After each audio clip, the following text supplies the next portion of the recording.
Hello, my name is Marcus. I'm the compiler of a collection of therapy quotes entitled 1001 Windmills of the Mind, a collection of advanced self-help quotes taken from what's often called the psychodynamic or the psychoanalytic perspective, which long ago, as I understand, is referred to by some, perhaps many, as philosophical medicine and narrative medicine.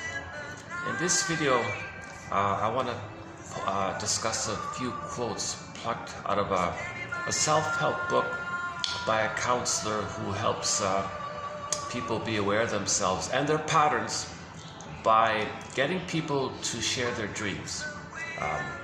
So it's not rocket science. If you present the dream, if you make notes of what you remember in the morning and write it down, that's considered a letter, a message from your soul to you, your unconscious to you, your hidden self, your secret self, your double self, your shadow self, everything about you that you don't know self, the one who walks with you, who's not like you, who is you. Someone's living your life, you know nothing about it really. So this kind of secret self, it's very powerful. It's your imprints are there, your schemes are there, your working models are there, your assumptions are there, your deep existential conclusions are there. Your budding beauty is even in there. Your golden ball went down the well is in there. Okay, open the door, next stop, Twilight Zone. There's a whole other world like that in the unconscious. Your frozen inner child of the past is in there. Okay, that metaphor meaning that trauma freezes things. And our developmental process couldn't continue with the trauma. But the development we're talking about is the feeling self-development, the ontological self, the sense of self, but that kind of got frozen like that. And there's a pain by this trauma. And we cope with it by creating some kind of disturbed setup. But it's always in pain. So the compulsion to repeat is to recreate in the present some kind of mirage, illusionary version of the past, magically thinking we'll get a better past. Herring the dysfunction, the present, not the past. But that part of the way doesn't know time, but there is time. It's kind of like, so dreams reveal to you your repetition compulsion, where you're struggling.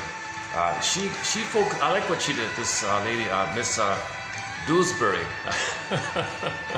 Just found her book this morning, an older book, 2010, I think. So it's a self-help book for counselors and the general public like that. So we'll post a few quotes from Miss Dewsbury, Miss Dewsbury's book here. So again, repetition compulsion means we're in pain, we got out of pain. We recreate to get mother's love, which would allow us to be out of pain because we would have our self, our sense of self. That means we're a body, we feel good and all that. But so the development took place in the cocoon of the safety, the secure attachment style, our budding beauty emerging self could blossom in the relationship. That's kind of frozen. And then what happens in the psyche is the survival brain flares up, the amygdala flares up, danger, hyper alert, hyper vigilance, cortisol, adrenaline, and things are frozen in this kind of hyper alert state. And that's because there's a perpetual energy of trying to get mother's love. It fails. Try to get mother's love. It fails. Klieglos, hamster wheel, repetition compulsion, Santiana. You're doing the same thing over and over again. You're caught in this frozen timeless circuit where you're reaching for mother's love, rejected. Reaching for mother's love, betrayed. Reaching for mother's love, unavailable, not real. So it goes on like that. So how that manifests in the present in our lives is we just look in the present and just it says to ego, hey ego, just go after something that I think is mother, but you don't think it's mother. I'm not gonna let you know, need to know, you can't know, we're in too much pain. So you create some flim-flam, some duplicity called rationalization. Red hair and straw man. You can't know that I think this is mother, but we're in pain. The person's in pain. We're doing the person a good. So ego, okay, so the id says the ego, cover me kind of thing. So the cortex thinks it's reasonable what he's doing. Eating 20 chocolate bars, oh, what's the big deal? It's on sale. People overreact. It's food. What's you just say some cliche and deny, rationalize, need to know. So a person can't know. But the unconscious thinks the cooking, the chocolate, the sweetness, mother's soothing. Okay, chocolate has oxytocin in them, so it's the attempt to get mother. So repetition compulsion is the attempt to get our old childhood needs met, our need for a secure attachment style. Okay. So we have a lot of great quotes on repetition compulsion. I ran through the most recent one. I posted yesterday. Hang on. Posted yesterday. The most recent one was just posted yesterday. Hang on a second, let's do that one here. Repetition compulsion is posted in, was it 28, 30, 28? Yeah. The repetition compulsion is not the norm. but the product of a psyche stuck in the illusionary effort to obtain what was missing in childhood. Yeah, that's an okay definition, right? Again, there's a show there. The repetition compulsion. The repetition compulsion is not the norm. Okay, so what it means by norm, what's normal is the baby feels safe to have this emerging self, sense of self, budding beauty, sense, ontological feeling self, vital self, core self, true self, authentic self. That's called embodiment, the feminine principle. Your beingness, you feel, okay, the string vibrates, the humming, you feel embodied, okay, called embodiment, the soma, the yin, the moon, the shakti. Okay, all this quality of the mammal of us, like the feeling of us, the feeling, because with bodies, remember bodies, only animals and humans can have feelings. So because we're mammals, hominids, it's an advanced cortex, so we're the most advanced, but we're still from that evolutionary kind of place where we have bodies. Come on, we have bodies, and bodies, okay, in the body there's emotions. Bodily commotions are emotions. The emotions, okay, you need a body for emotions. We have body, the body of an emotions. Okay, so it's these emotions that determines our aliveness. It's the quality of our feelings that determines the quality of our life. We live to the extent that we feel. We're talking about the primary feelings of the embodiment place. But if that gets frozen or suspended, okay, symbolized in fairy tales with Snow White in a coma, or Rapunzel in the tower, okay, and his cord gets pulled down, okay, the princess symbolizing the animal of the soul morphs into a bird and flies away, so it's not available like that. So it's another common metaphor is a pin goes in a collar, the emotional body goes flat, called flat affect.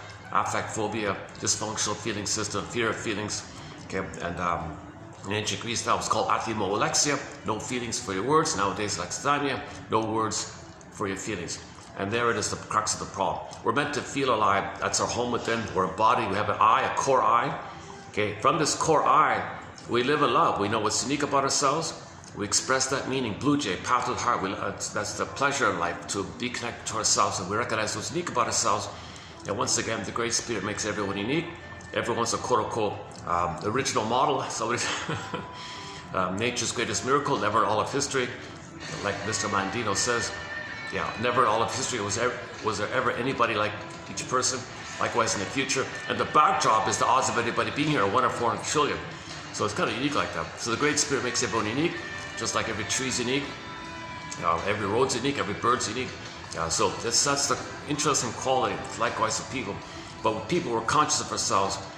So with the consciousness, we get to experience our uniqueness. We get to experience this kind of thing. But in trauma, that's missing. Now, with the core eye, you have all the capacities of the real self, vital self, true self, embodiment self, all the core capacity, core of the human side of being. So the gratitude's sort of the warm backdrop of a person being in a body. Okay, so poets and poetry, people could describe the quality of the real self. Masterson has a list of it in his book called The Search for the Real Self. For example, if there's an I there, you can admit a loss. You need the I to say, I admit a loss. It's got to be an I there, an experiencing I. There's got to be an I there. See, in trauma, the I developed, the sense of self-I where you feel embodied, that's a developmental accomplishment. Because in the beginning you're fused, you're one, you're merged, you're symbiotic one, self-object one, it's a blissful one. There's no, it's called non-differentiation. Imagine 2 overlapping circles, it's kind of blurred out, like 2 clouds blur up. There's no either yet, right? But a normal development, when the child feels safe, he differentiates from the other, person to person, neutrality, eye to eye, thou to thou. So with the thou to thou, it's called companion to thou. Okay, then there's companionship. People can make I statements. People can share what's alive in them. There's creativity, and there's that space in the togetherness quality, or however you want to describe it. So you're not using somebody as a repetition of the past. You're not trying to process the past. You're not trying to know the past. You're living in the present. You're in the here and now because you're embodied. It's the norm. Yeah. What do you say again? The repetition compulsion is not the norm. So not the norm means if there's trauma, okay, we're not meant to repeat the past to the present. So if you're in a relationship, you're just trying to get your unmet needs met with the past, or process the past, and then resume development. But knowing the present is the past, so that's not the norm. We're not meant to live in the past, dwell in the past, linger in the past, just repeat the past in some way, shape, or form in the present, hoping to process, undo, mourn, get our needs met. Okay, that's where all your oral fixations come from. Okay, symbolic efforts to get mother's love, cookie, smoking, money, drinking, gambling, promiscuity, all these oral ideas, oral fixation ideas. That's the hope to get mother. All dysfunction, all oral fixation is the hope to get mother's love in the past. That's not the norm. We're not meant to always just use the present again and again and again in some kind of unknowing attempt to get a better past. That's the theory of repetition compulsion. Okay, we don't remember it, so we keep repeating it until we do remember. Dreams is one way to help remember. So I think today's a good. Today will be a good video by Miss Dewsbury. Dewsbury, interesting name. Yeah. Okay. You know, it's funny. I was gonna redo yesterday's video. Yesterday was a washout. Once in a blue moon, I have a write-off kind of. I could easily delete yesterday's video. I had a lot of interruptions. It was kind of crazy. Half the time I was bouncing around. So once in a blue moon, I have one of these kind of mishaps. So that's why I came here to a nice place to get things straight here a little bit. But I left it there anyways, because sometimes even a faulty, very faulty or flawed video sometimes has some good crumbs in there. So I just left it there with all the bloopers, all the mistakes, all the awkward moments. I just kind of left it like that. Now I was going to redo it here to feel better about it, but then I saw the dream book this morning. Oh, this dream book, I think this takes priority. I'm gonna focus on the dream book, and then maybe we'll revisit yesterday's quotes another time. So stay tuned. Stay tuned. We got some good dream quotes. So let's clarify something. So repetition compulsion, okay, to use yesterday's one, is not the norm, but the product of a mind or a psyche or a soul or a person or a self. Okay, somebody or a person stuck, frozen. Okay, in the illusionary effort. It's a dream. It's an illusionary effort called a symbolic effort. A symbolic effort to get a better childhood past. So he says it the same thing. This is the president of the psychology, one of these psychology associates. This guy's the president, Mr. Frank Summers. We discussed his work yesterday with an interesting character. He's controlled. He's very controlled. He's very careful. He doesn't say anything too controversial. He's a harmless, inoffensive kind of guy, so they leave him alone. He wants to be helpful, but he can't because he's employed by, so we talked about his thing about, what's a little bit unique about him, he's the only one I've seen to talk about the link between this blurring between grandiosity, narcissism, and the behavior around it to preserve the narcissism. And if you don't like the behavior, well, you got to face the underlying issue of narcissism, and then you got to face that, because narcissism is a defensive shield, like a turtle thing, because the real self is so detached, so schizoid. So he talks about the soul being schizoid, and a secret schizoid, Masterson's phrase, where the person doesn't want to trust, doesn't want to love, but they got a shell and grandiosity to compensate. Now, the grandiosity has a lot of investment, a lot of energy to maintain it. So there could be very aggressive outpouring of that, and there could be symptomatic acting out from that to preserve that shell. And people don't like the behavior to protect the grandiosity, but the grandiosity to protect as a defense against the pain of losing the real self. So shall I compare you to an onion? So sometimes when you complain about a symptom, you don't like something. Yeah, that something is there from a defensive thing, and so you got to face the defensive thing to heal why that defensive thing is there.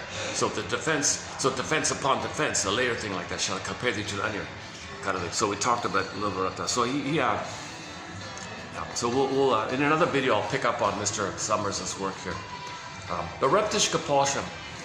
One of the earliest quotes I remember is from the film Greenberg. The shrink said to the guy, "Sir, you have trouble living in the present. So you live in the past, dwell in the past, linger in the past because you've never really lived it. You feel like you never really lived it. The child didn't have a proper childhood, couldn't live it. Spaced out, afraid, couldn't relax. No happy childhood. A lot of pain, frozen. So you can't be in the present. You're unprocessed in the past. You're afraid. How do you relax in the present if you're so afraid and the fear is frozen?" And so he's going to life in a frozen state. So he's tied there. And his behavior is to repeat that. So he's going to repeat that either from the self perspective or the Faustian ideal by identifying the aggressor, so he was treated. He's still in the past. So all dysfunction in the present is you're going to play yourself and recreate the disappointment, or you're going to play the aggressive Faustian ideal, the active one, and you're going to think you can undo it by being the active one called the Faustian ideal. So in the Faustian deal, the baby identifies as the aggressor, the mother hurt him, and thinks that others will play him, okay, and repeat what happened to him. So mother shamed him, he becomes the mother who shames himself. Okay, so he becomes the mother who shames himself. So in the present, he's got to find someone to play him, to repeat what happened to him. So others are him, he's the mother. So since others are him and he's the mother hurt him, he hurts others who are him, and he's the mother who hurt him, and the others are him.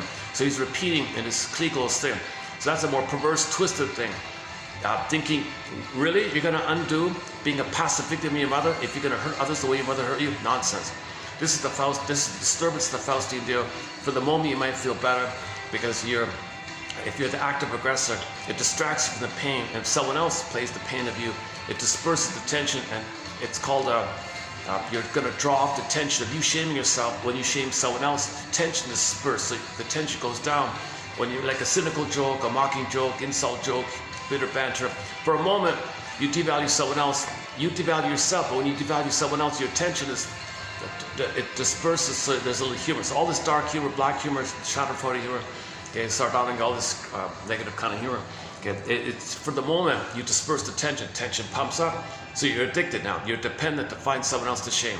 They don't sing the song, find me somebody to love, find me somebody to shame, so they feel better. They're not really, you're not going to master the trauma by shaming other people. It's just tension release, and again, tension release is Kliegos, Santiano, hamster wheel. It's a defensive kind of. So this is called the negative magic gesture, identification of aggressor, tallying out a feeling, tallying an impulse, and so on. So this is called the defensive mechanism. The baby copes with the pain of mother hurting by becoming the mother. He thinks if he is the mother that way, he anticipates he can manage it because he'll find someone to play him and shame them, because he anticipates that he's not going to be, he's a little more prepared. He'll find someone to play him and shame them rather than just being the victim of mother shaming him. You see, so the mother hurt him, there's two ways it goes. Mother hurts the child. He grows up, recreates situation, disappointed. Self-defeating, okay, self-sabotaging, fear of happiness, fear of success. They somehow see things, self-fulfilling prophecy, that they expect it, they create, cherry pick, the filter, distort, twist, wrench situation, see the situation, because they have to repeat the thing. So they repeat the disappointment. So that's a painful thing to always be disappointed. Now the theory about identification, the pain was too much for them, so they crossed over. If people cross over, that implies there was way too much pain.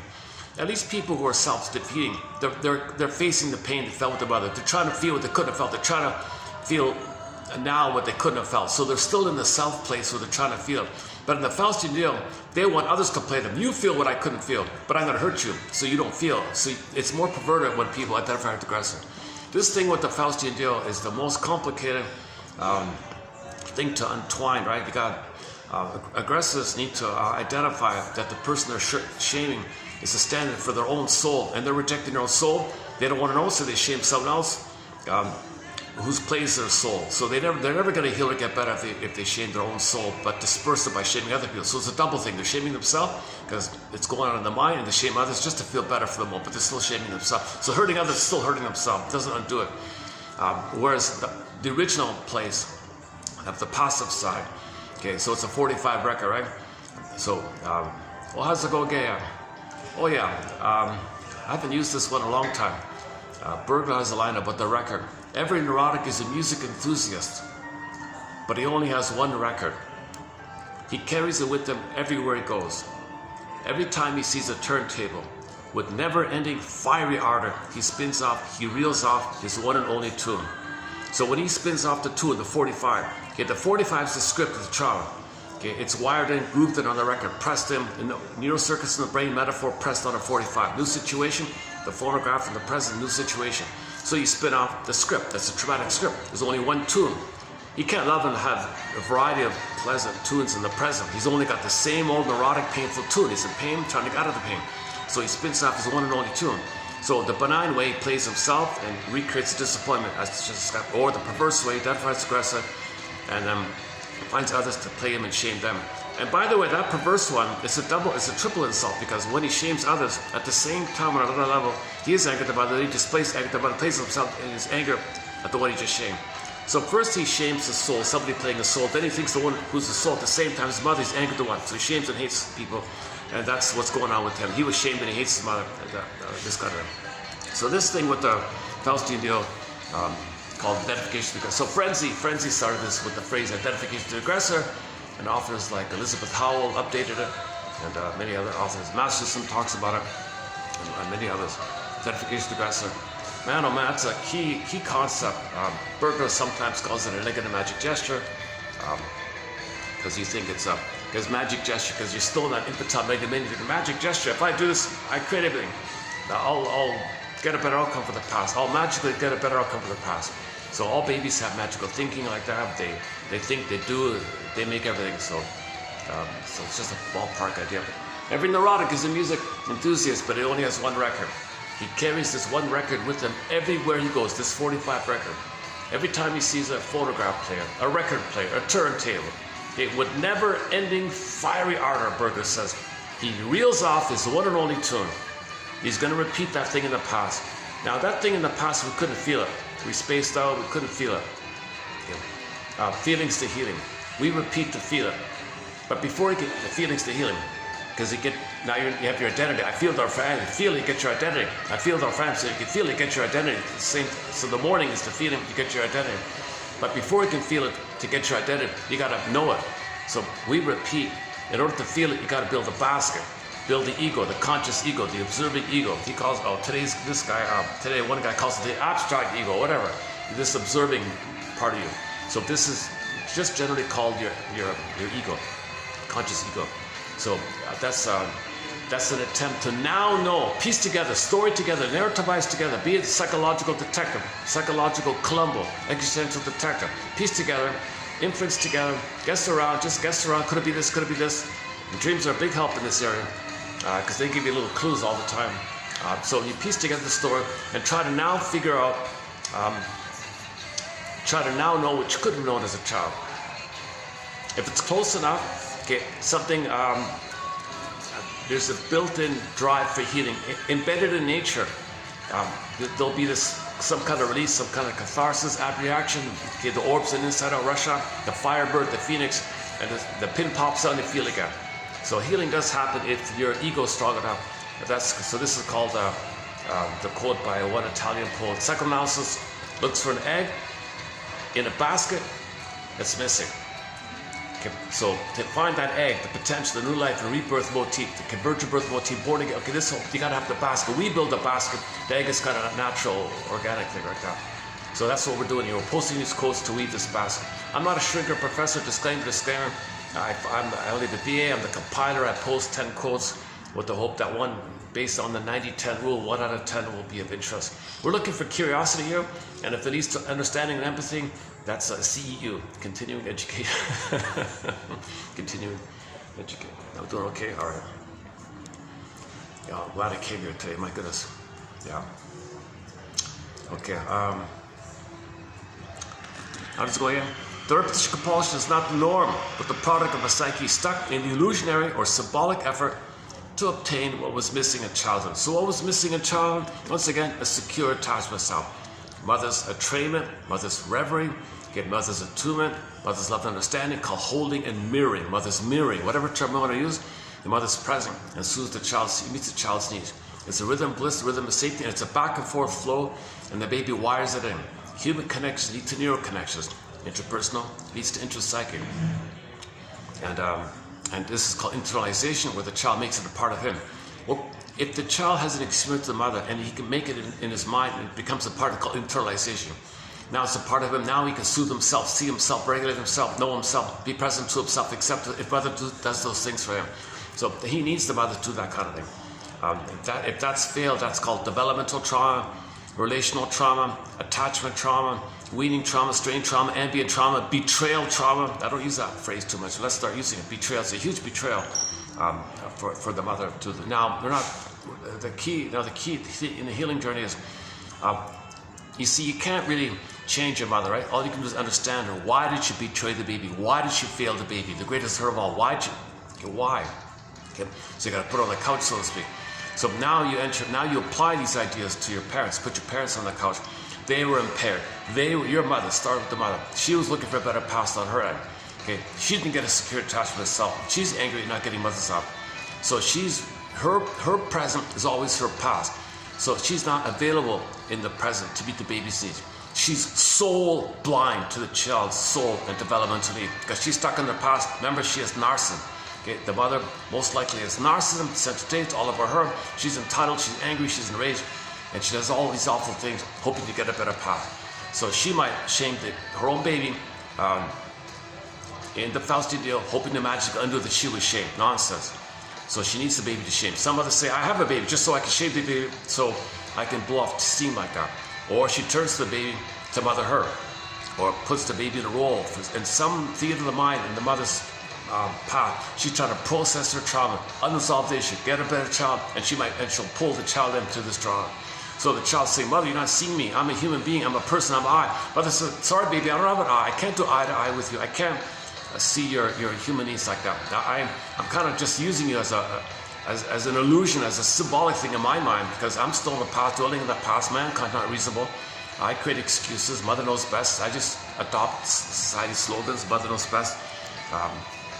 Blame the father, don't blame the mother.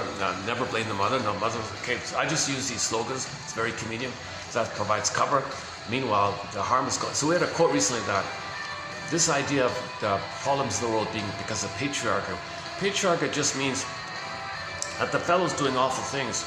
Okay, who created these guys? So it's really a matriarchy. Yes, men have bigger muscles and all that, but women have the uterus and the 9 months of pregnancy and the nursing and the holding and that whole interaction. So mothers give life and all that. Now, mothers have way more power like that. And how the baby turns out, it's based on what the mother does to the child. So the boy's doing naughty things. So it's a patriarch, negative patriarch. No, you gotta look at, there's a deeper, broader, deeper thing called matriarchy. We've never entered into patriarchy. If there is a patriarchy, that would mean that mother loved the baby, and people can do from the feeling of having been loved. That's never been there, right? So the confusion is men doing things. That's just men being like a proxy or extension or little pawns or something for the mother, what the mother set up. The mother created this. So it's a matriarchy. We're dealing with a wounded matriarchy. And when the feminine is wounded, then the doing, the masculine, is distorted. So the distorted comes from the wounded feminine. The wounded feminine is distorted masculine. The wounded is like so people isolate, they fragment. No, you can't link it. You gotta put it together. Okay, the wounded doing comes from the wounded feeling. So the feeling is first. If the feeling is good, our doing is okay. Inside out. Think about the phrase inside out. Our out will be okay if our inside is okay. Okay, man and Michael Jackson. You want the out to be better? Look in the mirror, heal the man in the mirror, heal the person, outer society will be better. The sociological reflects the people's psychology. So heal the psychology, the sociological better. People say, a recent quote said, gee, all these people complain about men. Men are so rude and all that. That's the problem, patriarchy. Men are the bad ones. Oh, okay. She says, man, oh man, you're missing it. You're totally soul blind, or I don't know what your gender is when you say that. But men are created by mothers. So the men are just doing what the mother brainwashed the kid to do. Babies are hypnotized. Mother hypnotized the baby. You go out and do this thing, hypnosis, with the watch, hypnosis. You spend your life doing the thing I want you to do. You play this role, I condition you to play this role. You be He-Man, you do this for me. You play a role for me. You be seen so I can be seen. You be angry because I want mother to let me in the nursery. You do these things for me, kid. I want freedom so you'd be lost. I don't want to know my shame so you'd be a failure so I don't see the failure in me. You don't be autonomous because I need to use you. Play this role. So all these, then the men will be angry and do all these things. It's not a negative. It's not a patriarchy issue. The men doing problematic things, they're just following the script mother gave them. So it's the mother in the mind that's driving the guys like a puppet master. It's the puppet master within us, the mother in the mind idea. Okay, maybe I'm not saying it in a complete way, but that's sort of the ballpark way. That's why Miss what's her name again? Anna something. Anna Aragno. She used to be a ballerina from Italy. She was a star ballerina from Italy. She gave it up to study psychology. She wrote some books. Interesting lady, yeah.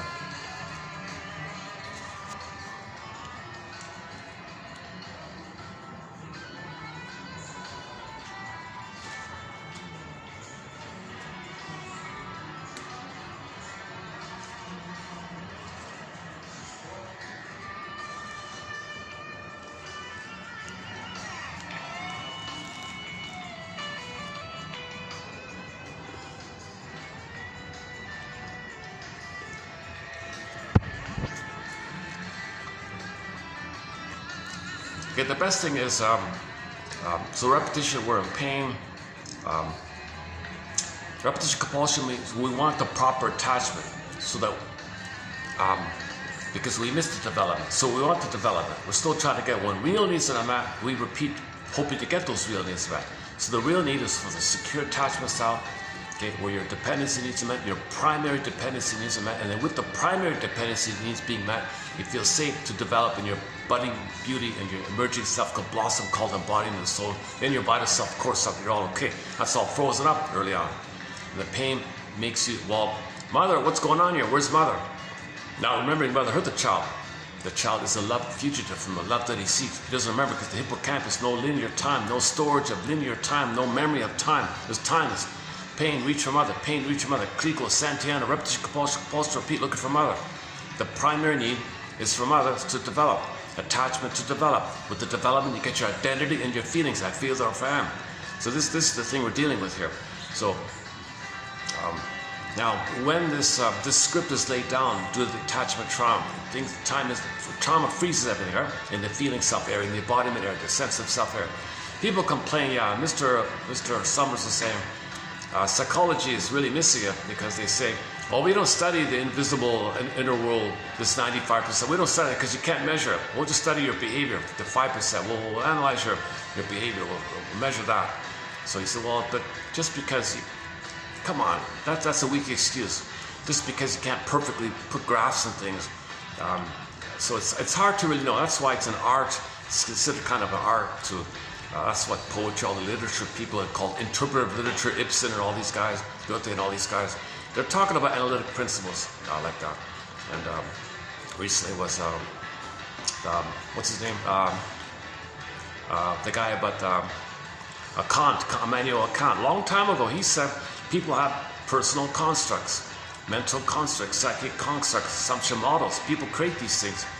And the quote of empathy by Carl Rogers was, try to see people how they're coming from their internal frame of reference. Notice that everybody has an internal frame of reference, i.e. a schema, schemata, blueprint, imprint, seek the blueprints.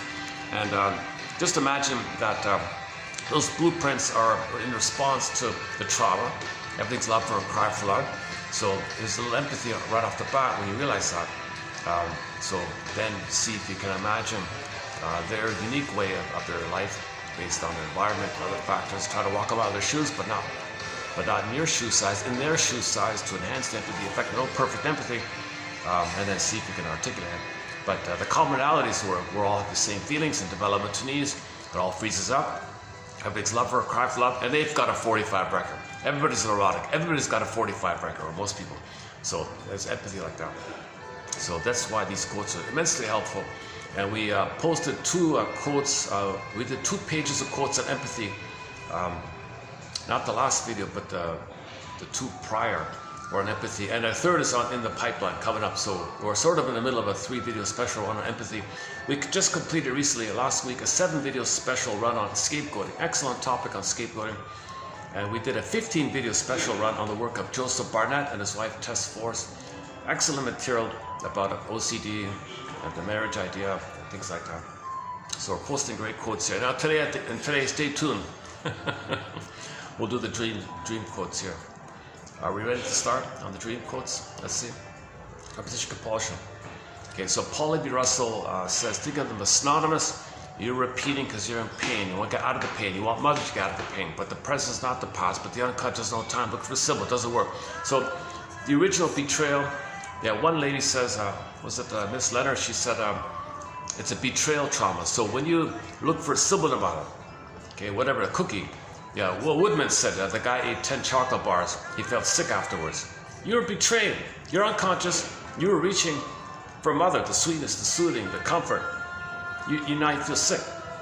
You're just repeating a version of what happened, a new edition of what happened. You reached for mother, and you felt sick. You just took a bunch of chocolate bars and you got sick. It could be cigarettes, could be drinking, any kind of thing. Disappointed. One degree or another. The confusing thing is some people sublimate their dysfunction and they're kind of comfortable in their misery. But so back to Edmund Berger. So when the baby reaches for love and has failed, he cries for love and turns to anger. Mother says, you can't be angry at me, and anger turns into himself. Now in the theater of the mind, imaginal, pre-linguistic, it's imaginal. Things are exaggerated. In dreamal, things are exaggerated. So his anger, crying for love, is benign. I want love. But when it's blocked, tension, fear, shame, blocked again. Anger, rage, fury, blocked again. SOS, okay, fury, get blocked again. Destructive fantasy, devouring, desperation, gobble up, cannibalistic. Come on, mother. Blocked again, turns into himself. Now you got a monster attacking himself called monsters of the id monster.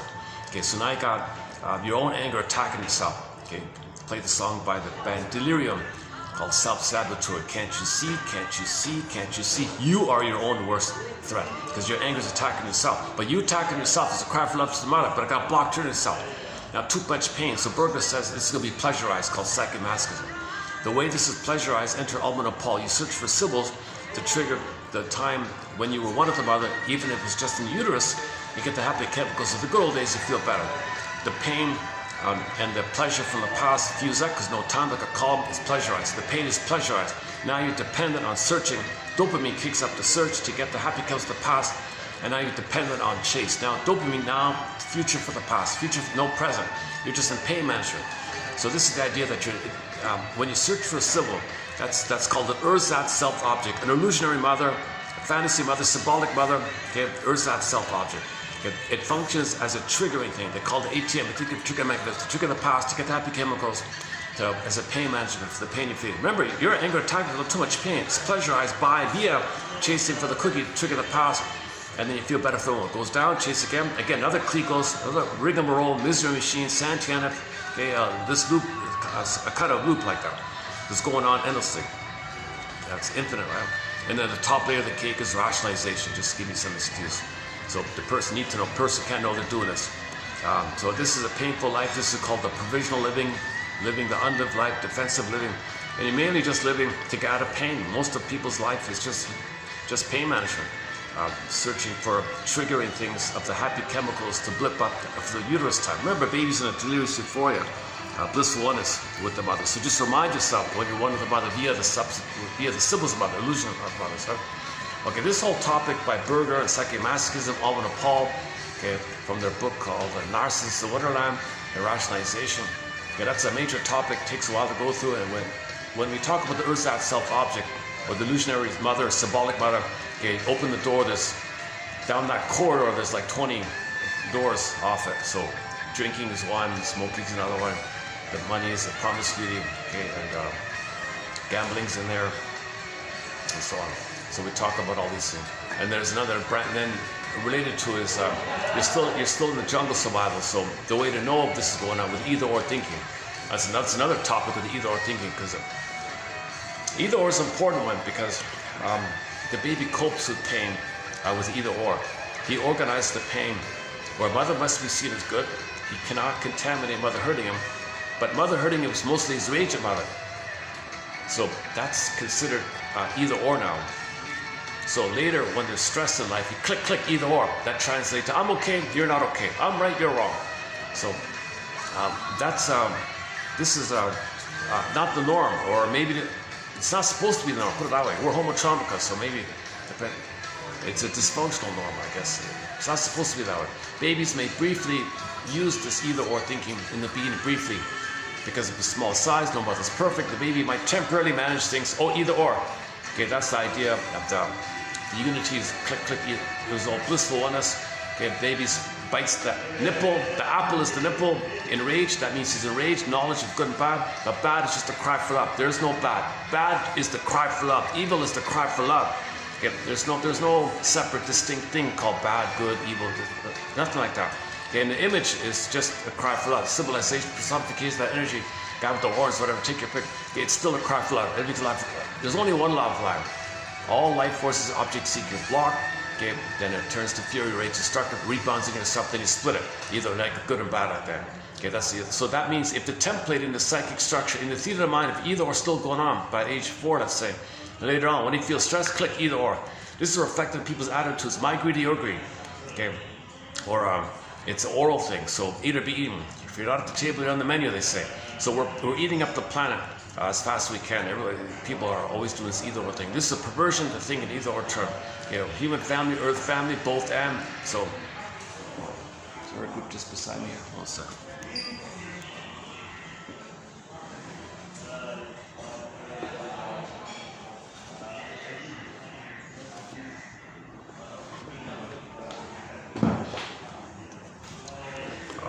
Group just sat. Well, there's a group behind me there. It's not a bad. It's hard to get quiet. Sometimes you get lucky. Let's see how we do it here.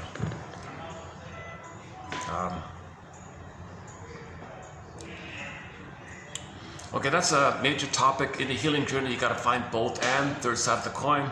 Okay, that's a huge topic on this area. And then you can heal. You can't heal without either or. You won't heal with either or. You won't get an identity with either or. Because when you recognize both and, that's the truth of the situation, then you can mourn. You get the story. You don't get the story. Defense against story is either or. And all these negative personality patterns are based on either or as well. Okay, OCD, paranoid, okay, bullyism. You got passive aggressive bullies, over bullies, and you got different types of narcissists, waif narcissists, clinging, vying narcissists, turtle narcissists, idealizing the other narcissist, exhibitionistic, okay, and so on. And then you got the BPDs and the hysterics and things like histrionics and asifs and schizoids, of course. So there's all these dysfunctional disorders of the self. This is still in the past. Now the schizoid phenomenon. What's the added point of the schizoid by Mr. Summers is, quoting Mr. Goodtrip back in the 50s, whatever, is that the person, is that the rejecting mother overpowers the hope for mother. So you don't hope because you know the rejection is coming, and see, schizoid, I don't need. So you reverse back to the memory, the psychology that in the womb you didn't need anything. You were self-sufficient, omnipotent, I don't need anything. So schizoids have a private fantasy life that they don't need anybody. They don't trust or love, and they regress to the psychology memory of the theory is the memory that in the womb the babies didn't really have to reach out. They thought they were self-sufficient, omnipotent, solipsistic unto themselves. Okay, so back up a sec. This Fairbairn explains that when the baby reaches the mother, there's exciting, hope, anticipation. Okay, and then the rejection, the pain, the withdrawal, and all that. Okay, so in the mind, the seed of the mind, that gets split. So there's the hope for mother, then the rejection of mother. So that's why there's a lot of anxiety in relationship. You hope or fear, I'm gonna get rejected. Or maybe I'll reject them so they don't reject me. But there's still this kind of like hope back and forth between the hope and the rejection. But if the rejection is too much, if it's too great, whether it's too hypocritical, too double binding, the schizoid, it's called secret schizoid or kind of hidden schizoid situation where the person is detached and not connect. Now they function in life and all, they function in society, but they don't emotionally connect. So his example was the wife was married to the guy. Gee, you're never there, are you? You're never really present. There's no warm. You're a cold fish, really. I didn't realize you're such a cold fish. What are you talking about? I'm here. Oh, you're not. I don't know what you're talking about. So there was no emotionality there. He was shelled off inside, but he's functioning in a split way, like schizoid, way like that. So she left the guy. Why'd you leave? Oh, you're not there. Yes, I am. No, you're not. And then, and there was a little examples. And there's a list of things that he said that kind of made it clear about his inability to love and his cynical attitudes like that. He objectified her, he thingified her, he treated her like a thing. Oh, you're useful to me, that's why, that's love, if I use you for my needs. It's mutual, I don't know what you're talking about. I gave you the gift to take care of me, you're getting benefits. It's not a utilitarian, what the hell, man? So schizoids will still get married, but it's a defensive situation. So, anyways, let's maybe we'll do this. Maybe I'll run through the schizoid topic after we do the dream. I want to focus on the dream one, so stay tuned. Schizoid one. Okay, I guess I'll run through the dream quotes. It's a good batch. Yeah, let's just do that then.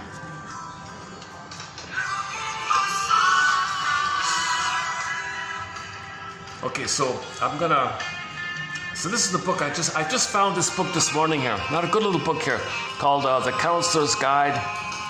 Let's see, The Counselor's Guide for facilitating the interpretation of dreams by Miss Dewsbury. Dewsbury. Okay. Nice front cover with the tree. All right. 2010, right? 2011. Pardon me. 2011. Okay.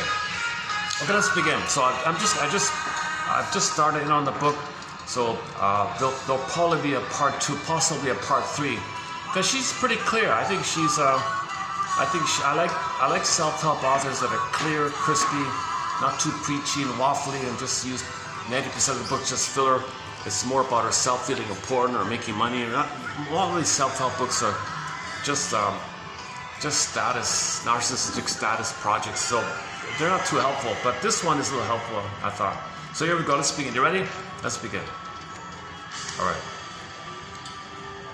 Okay. I'm doing now a preview of 3029. 3029. Okay. So her focus in the whole book is the pattern. Yeah, we have other quotes about this. So on the topic of dreams, it's a different world, right? Condensation, symbolization, no time. So the dreamer, the unconscious you is also the dreamer you. This is no time. You can pull from anywhere, any place, no time. It can pull things together to help you communicate to you your relational theme or your life theme or some kind of recurring thing that you're dealing with and you're not aware of it. It's just piecing it together, sending you a letter. Okay, a letter from the soul. You wake up in the morning, your soul sends you a letter. Sanford says, if your soul sends you a letter in the morning, don't you want to read it? Don't you want to read it? If your soul gives you a letter, here's a letter, and your soul is screaming to you, hey conscious you, here's a letter from me to you. I'm telling you that it's like this in your soul today. Don't you want to open the envelope and read it? Oh my God, it's like this in my soul today. Thank you, unconscious self. There's a dialogue of the unconscious to conscious. Okay, yin and yang. You gotta have this experiential knowing, because you gotta know it's communicating to you. You gotta know the traumatic, frozen thing in the past. You don't want to spend your whole life always in that frozen point. You want to lift the thorn and resume development. So it's trying to communicate to you to build the basket. So that sets it up where the thorn can be lifted and you can resume development. You can grab the pen and write your own script. You can unpick the threads of traumatic script and use those threads to even a healthier script.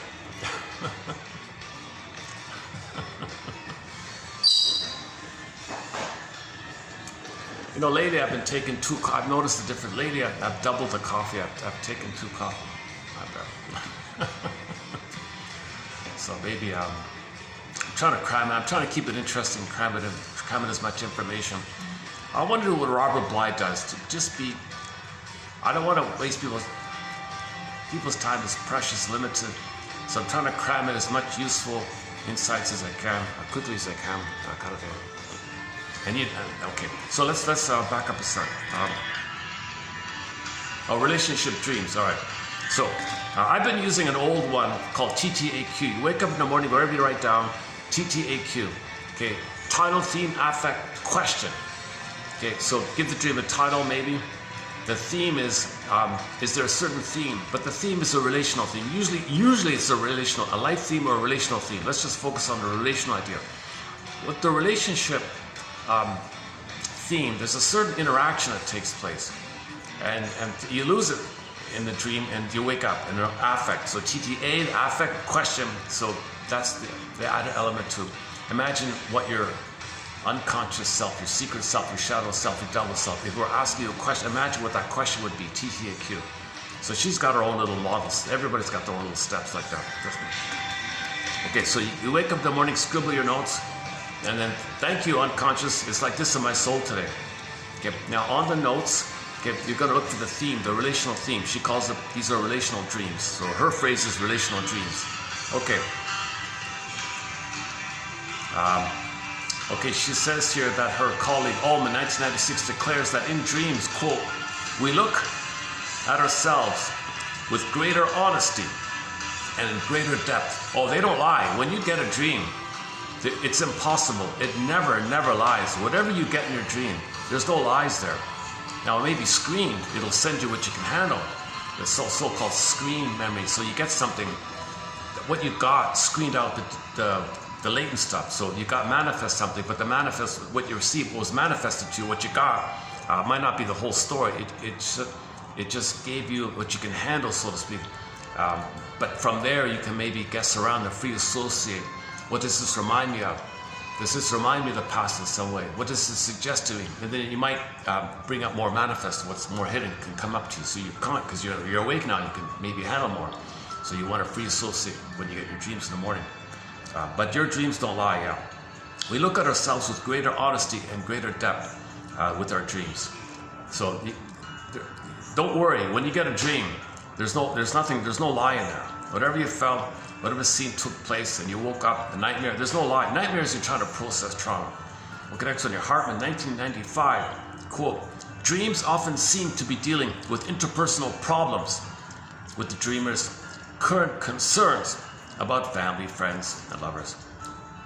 They appear to make connections with other persons or experiences in the past.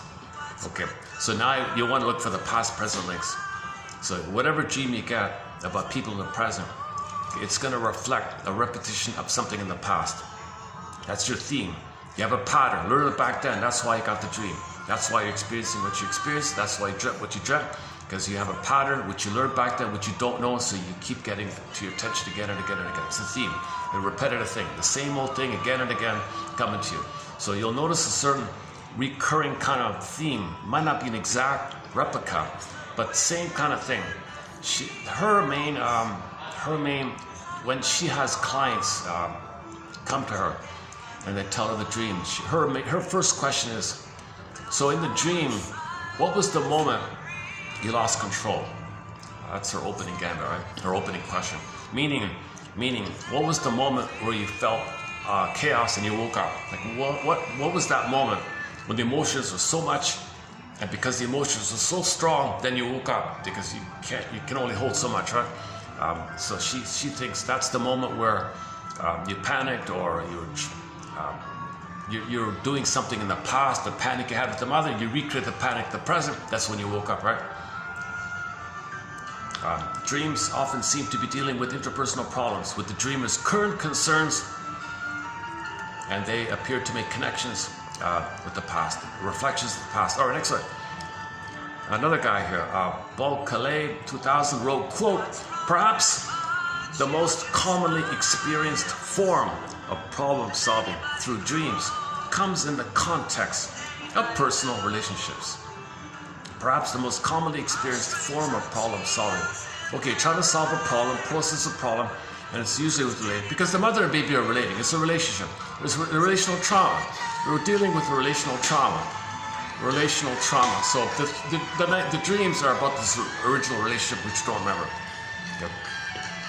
The baby's screaming, mother said, you can't be angry at me. So now you try to communicate, and you're afraid, so you either ramble too much, or shut off, or you say something silly, or you defend something. So that's coming to your attention. So you cope with the pain in certain ways. So in your daily current relationships, so in social situations, you might try to connect with somebody, but your memory is, there's a lot of pain. So people deal with pains in different ways. They might ramble on. So her example is this lady, Gloria, would ramble on manically. She would talk a mile a minute as a defense. Another person would just avoid. So another person would be against. So Karen Horn, you move towards, away, or against people. That's a defense against the pain. All right. So it's trying to come to your attention. You see, the ultimate goal is to really grasp that there was a trauma back there. We don't know what it is, but we gotta feel that there really was a trauma there, and that's creating this thing. And then from there, although you can never really truly, you see, if you know it, then it's convincing. So that's why it's hard to believe it. But you gotta infer that there was something really awful happening. And that's why you're repeating. But we don't know what it is. It would be nice if they pick up the mother and tell what happened. She won't tell you. You're insulting her. Narcissistic injury. It's all about me. Set the stage. She might be glad you're asking her, because you go turn around. Oh, you know what a hard life I had? You have it better than me. Don't you feel sorry for me? I did this for you. I gave up. I gave you life. Come on, you can claim to me seriously. You know, she turns it around like that. So mothers won't give you the key.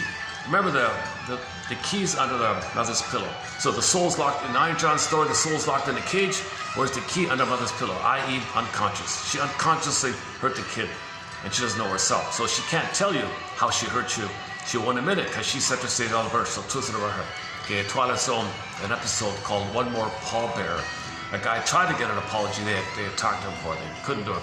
So mothers won't tell you, they will not tell you, forget it. Okay, go to another Twilight Zone episode called One Life Furnished in Early Emotional Poverty, the closing narration about the bittersweet idea. No way, they won't do it. Okay. Perhaps the most commonly experienced form of problem solving through dreams comes in the context of personal relationships. Problem solving. Perhaps the most commonly experienced form of problem solving through dreams.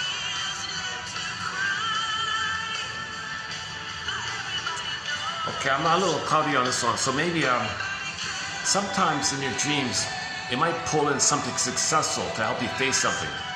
So sometimes in your dreams, the dreamer, your unconscious self, is the dreamer self. The dreamer self will pull in something maybe positive in your life to help you solve a problem, to move things along. That's because in the daytime, maybe you did something positive, so it's trying to move things along. Maybe that's part of it. Again, okay, let's start over again. Relationship dreams. Alman 96 declares that in dreams, we look at ourselves with greater honesty and in greater depth. Hartman 95, quote, dreams often seem to be dealing with interpersonal problems, with the dreamer's current concerns about family, friends, and lovers appear to make connections with other persons or experiences in the past. Bukele 2000 wrote, quote, perhaps the most commonly experienced form of problem solving through dreams comes in the context of personal relationships. Okay, next one. When dreams reveal, sorry, I got the breeze right on me here. Okay, hold on a second.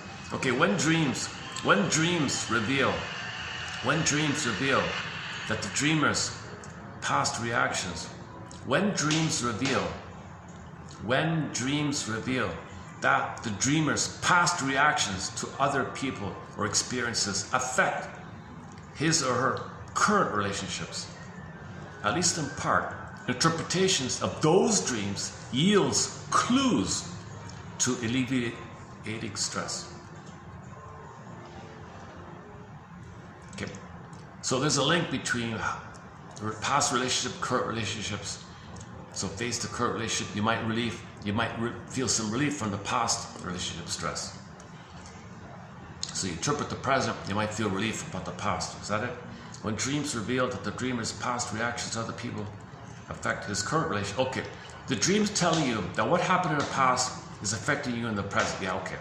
So the dream is telling you that what happened to you in the past, it affected your relationship with current people coming up to you in the dream now. So the dream is telling you you're relating to people in a certain way. Okay. This relating in a certain way, okay, you learned it in the past. The past taught you this, and it's communicating to what you learned in the past. It's like this in your soul today. Look, conscious person, be aware that you learned this. What you're dealing with in the current life, you learned it back in the past. The current is a reflection of the past, a repetition of the past, a recreation of the past, repetition, compulsion, klikos, hamster theme, relational theme. Okay. Next one here. According to the famous Adler here, we don't have many quotes from Mr. Adler, I'm not a huge fan. His birth order thing wasn't bad, but anyways, Adler says, on the lighter side, yeah. Adler says, quote, very courageous people dream rarely, for they deal adequately with their situation in daytime. Another guy says, I don't buy it.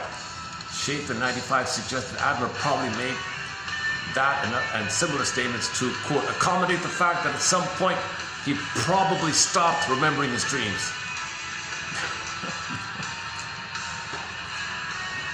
It's too repressed, maybe. A little mystery like that. So there's a Robert Bly said this,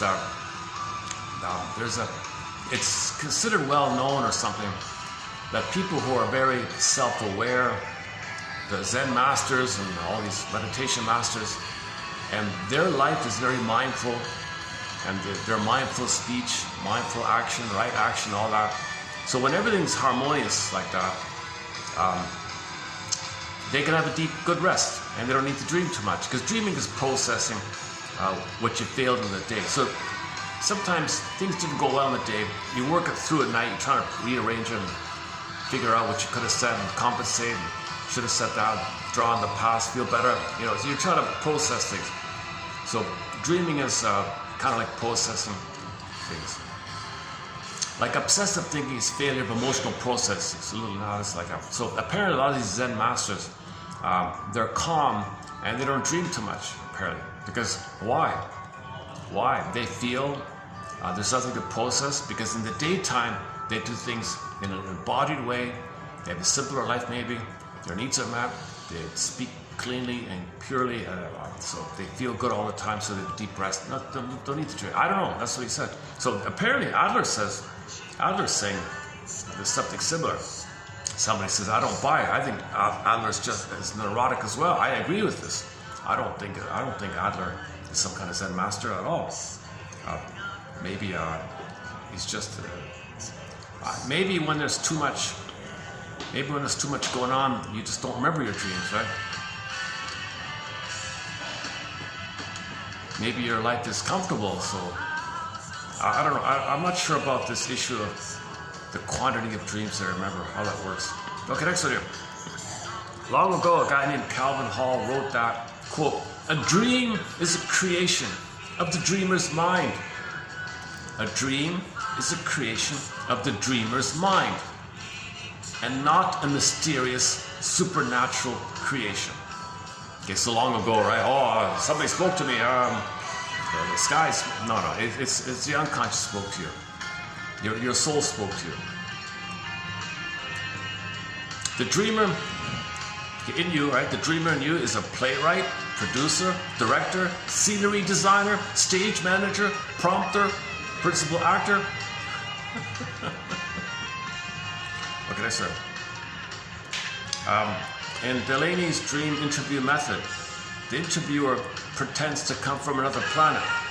This fiction forces the dreamer to give his or her own specific association to the dream. The goal is for the dreamer to interpret the dream from personal knowledge, opinions, and beliefs, with as few interruptions or explanations from the interview as possible. Okay, so one counselor wants to help himself not interrupt. Nobody knows your associations. So one counselor says, okay, so you're going to tell me your dream, right? Well, I'm going to play the role of somebody from another planet. I know nothing. So go on, tell me your dream. Remember, I'm from another planet. So it's just a little trick to put all the onus on the person to speak. Next one here. Okay, you're tempted, so in life in general, you're tempted to blame people for something. There's a temptation to blame people, right? So just in general, it's not a matter of who's at fault. So you're as a defense against facing your responsibility, facing your script, facing your role, facing the pain of changing. As a defense against the pain of that, you just click blame, externalize, right? So you're not going to change people when you do that, right? So it's not a matter at who's at fault here. Yes, they have their issues. That's their journey, right? It's a matter of changing who we can change most successfully. So we can only change us. All right, that's obvious. All right. Okay, next one. Because dreams reach to the peripheries of the mind. The interpretation of dreams has the potential for the person to discover and alleviate stress that has bothered him or her since early life. Okay, since the dreams is connected to your deep, deep past, there's a chance to have some release there. So dreams can be healing if you're conscious. That's what he means, right? Interpretations of dreams. Okay, so here's one of the questions that the counselor asks her client. What did you do in the dream? What did you do in the dream? What did you do in the dream? And what do you do in waking life when reacting to the issues or relationships highlighted in this dream? Again, what did you do in the dream? So when you were dreaming about a relationship thing, what did you do? Like beg or be afraid or avoid or expect too much? Or what did you do in the dream? And what do you do in waking life? When a similar situation occurs in a waking life, right? What did you do in the dream and what do you do in waking life when reacting to the issues or relationships highlighted in the dream? So make the link, make the conscious link. The thing you're relating, the thing you're doing in the dream that's problematic and makes you wake up. You lost control, you wake up, right? Well, notice in your current daily or waking life relationship how that's happening. Okay, next one here. To understand how my reactions to my childhood best friend affect my reactions to current friends. Okay, so one person said that she's trying to understand how her reactions to her first childhood best friend.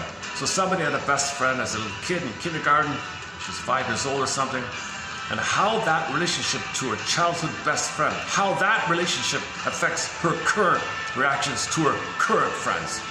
So she's noticing a link between the dynamics that took place in kindergarten with her best friend, okay, with her current friends. The similar kind of things taking place.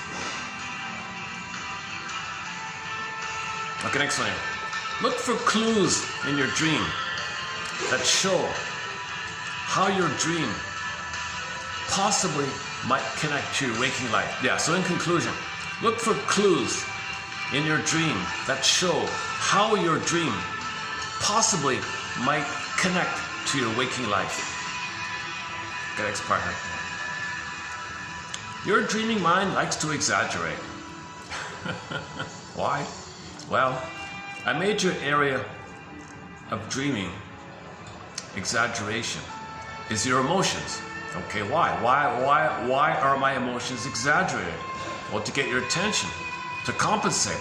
In the daytime, you deny your feelings. So the more you discount your feelings, the more it's got to vividly come up to you to compensate, right? Emotions and dreams, however, are intrinsically honest. Your emotions in the dreams are honest, even though it's exaggerated. This honesty is noteworthy because it means that dreams can tell us when our waking life appraisals of emotions are inaccurate. So your waking life appraisal of your action, deny, it doesn't matter, right? So my feelings, I don't feel, I don't care, it doesn't matter. Okay, then when you dream, whoa, you get a nightmare, right?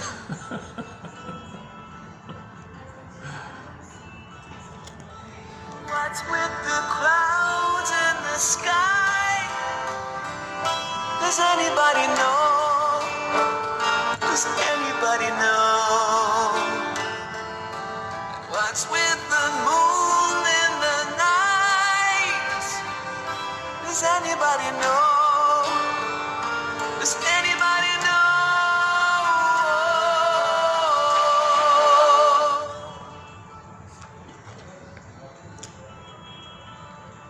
You're listening to Mystery. Yesterday we played the closing, the final concert from the band, from Rick Emmett. Rick Emmett's last performance. His final last performance. He just completed his last performance in his mid-70s. Late, I don't know, 70 something, close to 80 maybe. He did well, he held up. Even to show off, he even held up the guitar up in the air and said, I'm fine, see, I'm tough.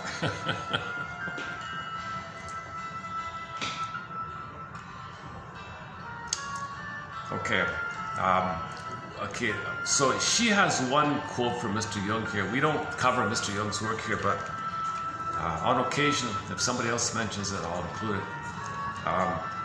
Carl Jung, 1966, claimed that the intrinsic honesty of emotional content in dreams helps dreamers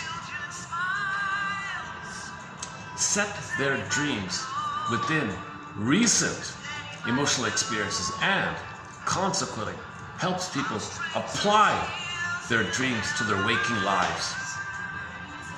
So you want to apply your awareness that you got from your dreams. You want to apply what you learned from your dreams.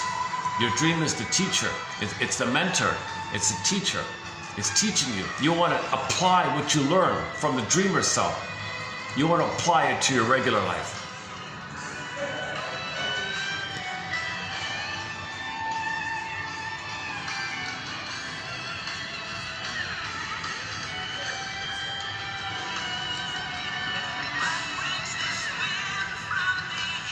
Connection there.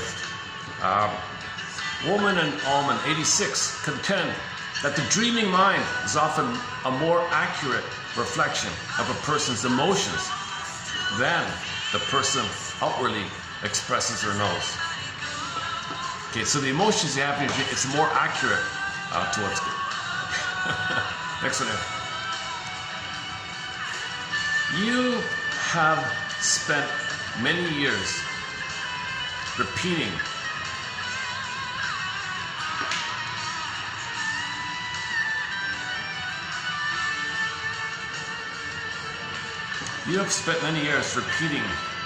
those reactions to others. You have spent, oh cool, sorry, the counselor says, dear client, you have spent many years repeating these reactions that you're talking about. That pattern you're talking about, it's not working for you now. Perhaps never really did work. Those reactions didn't work. You're repeating it. It's a pattern. It didn't work. It never worked. It never worked. It's something you can change now. It's something you can change now. Oh yes, it's natural to struggle in changing long-standing problems. Gloria discovered that she was repeating a stressful behavior that she began as a young child.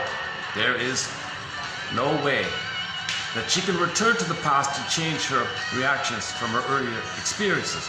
If she blames others and consequently becomes engulfed in negative emotions about others, she could become stuck in those disabling scenarios. Further, in the process of focusing on others' actions, Gloria might become deterred from recognizing her own individuality. Okay, if you're blaming, you're distracting yourself from your individuality. Your individuality is put on hold.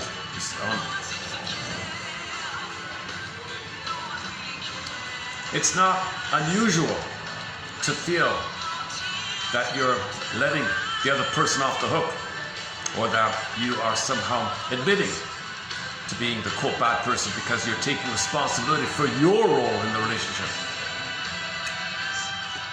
Okay, so there's a temptation, if you're only focusing on your role, you're guilty, you're bad or something. No, forget about that. They got their stuff, you got your stuff, focus on your stuff, and that's your individuality. If you focus on their stuff, you're deferring your individuality, you're deferring your healing, you're delaying your healing.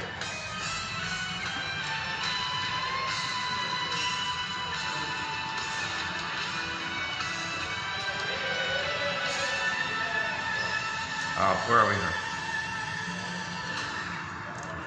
It is not, once again, it is not a matter of who is at fault. It's a matter of changing who we can change most successfully. It's about changing, growing, healing, learning. It's not about finger pointing. It's not about blaming. It's about healing yourself. Heal yourself. Stop blaming and heal yourself. All right, next one. The objective is to, so Gloria, so she's talking to the Gloria here. The objective is to discover whether the dreamer is reacting to others based on a pattern established in the past. Okay, again, the objective here, what we're trying to do here, is help the dreamer figure out and discover whether they are reacting to others based on a pattern established in the past. And the way she does this is by asking the client, so in the dream, tell me, Gloria, when did you lose control in the dream? And she answered the question, and then she said, you know what? I'm glad you asked me that question yesterday, and then because last night I had another dream. So it leads to more dreams. So it's not a bad question. So when you wake up in the morning, you can ask yourself, where did I panic? Where did I lose control in that relationship scenario? And then you face that, right? So it's a good idea. Yeah. Okay, that's it. Now let's see if the phone, or let's see if I get the phone to read this out here. One sec. 32:29. Hold on a sec.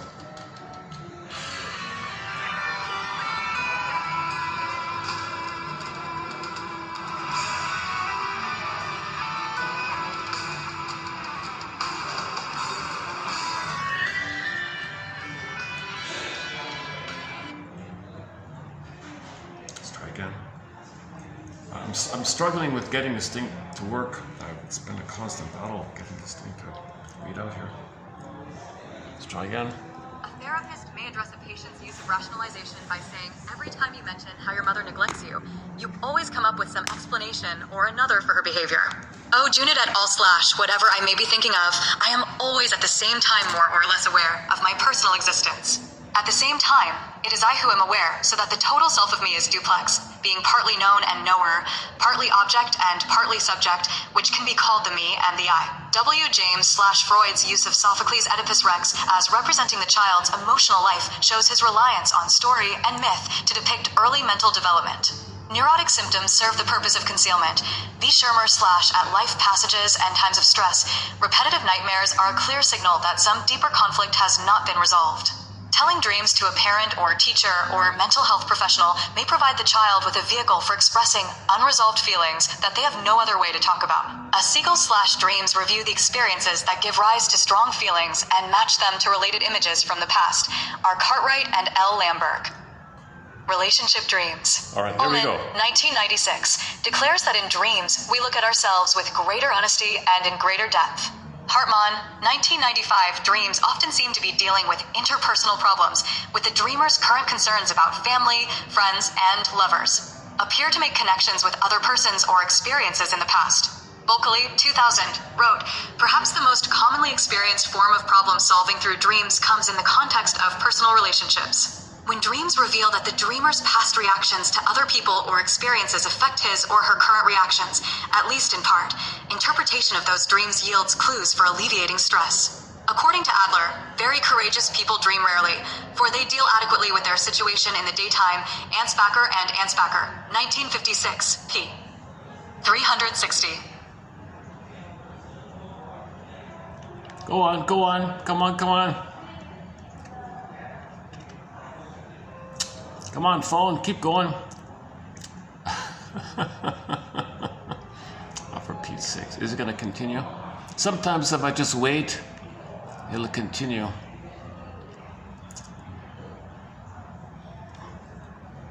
Son of a gun. Why did it stop, huh? Okay, let's try again.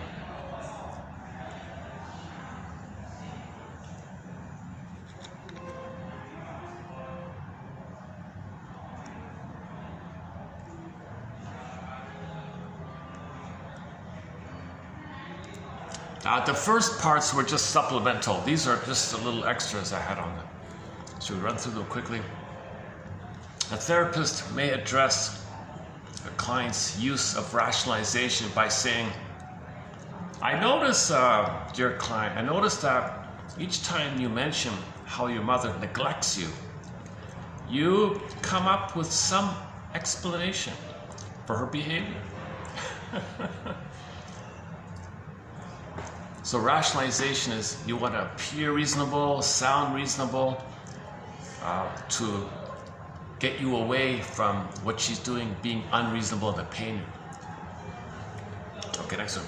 Whatever I may be thinking of, I am always at the same time more or less aware of, this one here, the me and the all. The difference between the me and the I. The me experiences, the experiencing me, I experience, I see this. Okay, the I is you notice how you experience this. So that's the abstract, quote unquote abstract observing how you're noticing something. Mindfulness, the mindfulness I, right? The mindfulness I is mindful. You're mindful that you're seeing the sky train. You can see the sky train and not be aware of it. You just see it. or you're aware that you see it, and it's a more okay. This is just not a major one. It's an old quote from the famous William James. I don't have any quotes from this guy. I think this is the first quote I have here from this. Whatever I may be thinking of, I am always at the same time more or less aware of my personal experience. Okay. So, okay, can I be aware that I'm sitting here? Yesterday, you want to notice that in nature, there's intermingling of feminine and masculine all over nature, right? So I'm receiving the breeze here. So I'm receiving, that's the yin, and there's the act of the breeze. So there's intermingling of things going on, right? So it's like typically the sun on your skin. Oh, I feel the warmth of the sun. So you're receiving the feminine, the active warmth of the sun. Things like that. Whatever I may be thinking of, I am always at the same time more or less aware of my personal existence. At the same time, it is I who am aware, so that the total self of me is duplex, being partly known and knower. So I know that I see, like I'm aware that I'm aware. Is that it? Which can be called the me and the I. Me, myself, and I. Me and the I. Freud's use of the Oedipus story, representing the child's emotional life, shows his reliance on the myth to depict early mental development. Okay, so that's the whole topic. Okay, Test Forrest offers, I think, the best article on this Test Forrest on the myth, the family triangle. So, if the mother's loving, okay, good. Needs met with the mother, good, good. The father's nearby in the wings. The father is uniquely qualified to teach the child about the world outside the mother. Healthy development. Okay. Now, if that's failed with the mother, there's the marriage, and the father's not around. Then the myth is a metaphor for this kind of thing.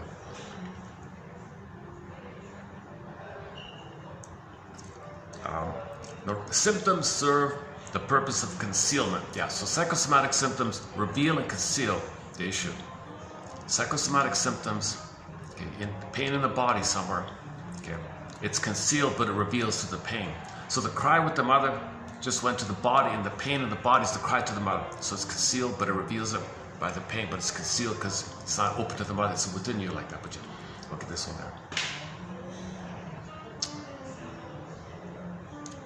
At life passages and times of stress, repetitive nightmares are a clear signal that some deeper conflict has not been resolved. Oh, this is the one about some of your nightmares might be something that reminds you of a developmental phase in your life or a time of stress. Or if you now have a time of stress, it might trigger an original time of stress. And an original time of stress might be a developmental thing, leaving home, going to school, things like that.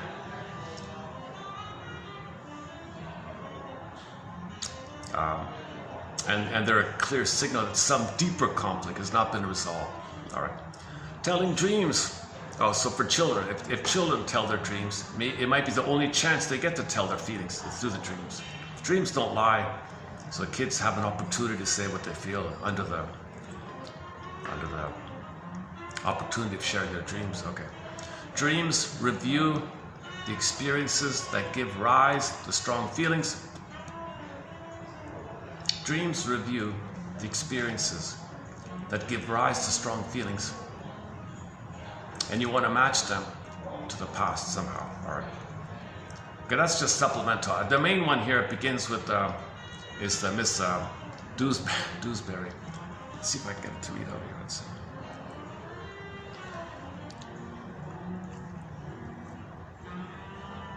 A therapist may address a patient's use of rationalization by saying every time you mention how your mother neglects you, you always come up with some explanation or another for her behavior.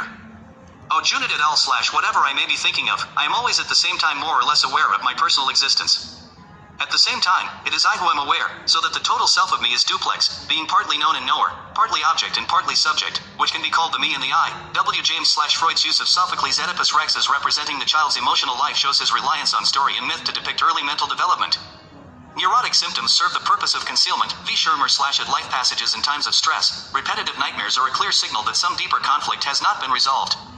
Telling dreams to a parent or teacher or mental health professional may provide the child with a vehicle for expressing unresolved feelings that they have no other way to talk about. A Siegel/Dreams review the experiences that give rise to strong feelings and match them to related images from the past. Are Cartwright and L. Lamberg. Okay, here we go.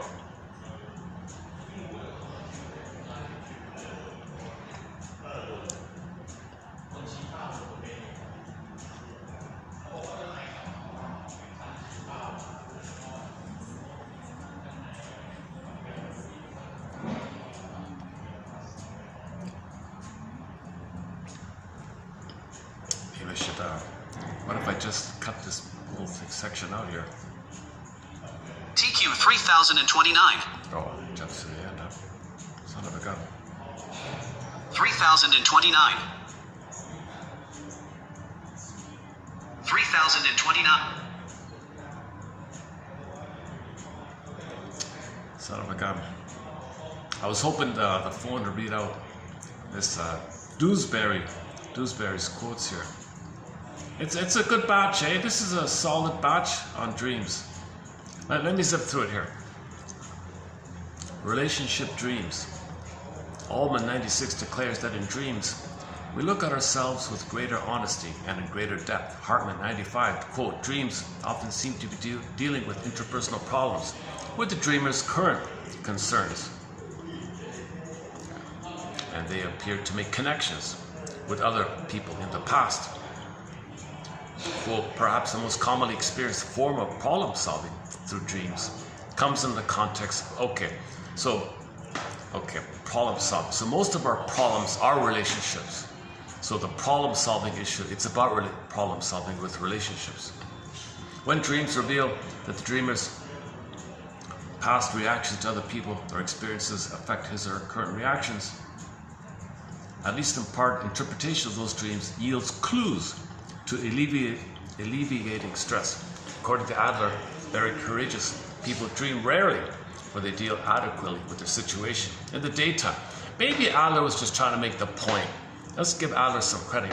Maybe he was just trying to make the point that if you're healthy in the daytime, you don't need all these nightmares. You don't have all these nightmares. But if you're a mess in the day, Robert Bly said the New Age people, with their magical thinking, denial, passive aggressive, they got a lot of dreams to do to compensate, kind of thing.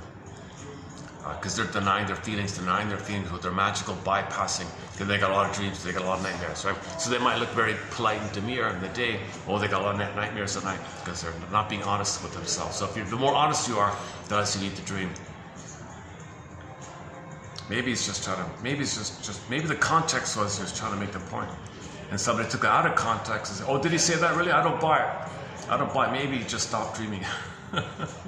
Calvin Hall wrote that a dream is a creation of the dreamer's mind, not some mysterious supernatural creation. You're not special if you dream and someone else didn't dream. People have been talking about dreams for thousands of years. Everybody does it. A dream, the dreamer, you, your unconscious you, the dreamer you, the dreamer is the playwright, the producer, the director, the scenery designer, the stage manager, the prompter, the principal actor, even the audience. Okay, in Delaney's dream interview method, the interviewer pretends to come from another planet. This way, this forces the dreamer, the client, to give his own specific associations to the dream. So this makes the therapist resist the temptation to I know what that means. Did you say that? I know what that means. I had a dream I know what that means. So you don't want to do that. So the counselor pretends, I'm going to role play. I'm from planet whatever, and I know nothing about anybody here. So you tell me your dream, and I'll listen.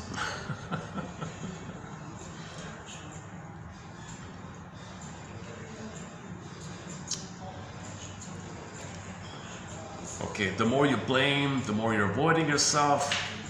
You can only change yourself. So look at your role. Look at how you participated in the problem. So when you get a dream and you identify the relational theme, focus on what you're doing. Focus on how you reacted. And recognize you learned it in the past. You're doing it now. What did you do in the dream? And what do you do in waking life when reacting to the issues or relationships highlighted in this dream? To understand how my reactions to my childhood best friend affect my reactions to current friends. Okay, she said, I want to understand how my reactions to my childhood best friend affects my current relationships. Look for clues in your dream that show how your dream possibly might connect to your waking life. Yeah. In dreams, things are exaggerated, especially your emotions. It's closer to the truth of your emotions. Okay, again, past, present links. Okay. Trust. Okay, it's a teacher. Dreams are the dream is the teacher. The one about Gloria. Gloria, you have spent many years repeating unproductive, I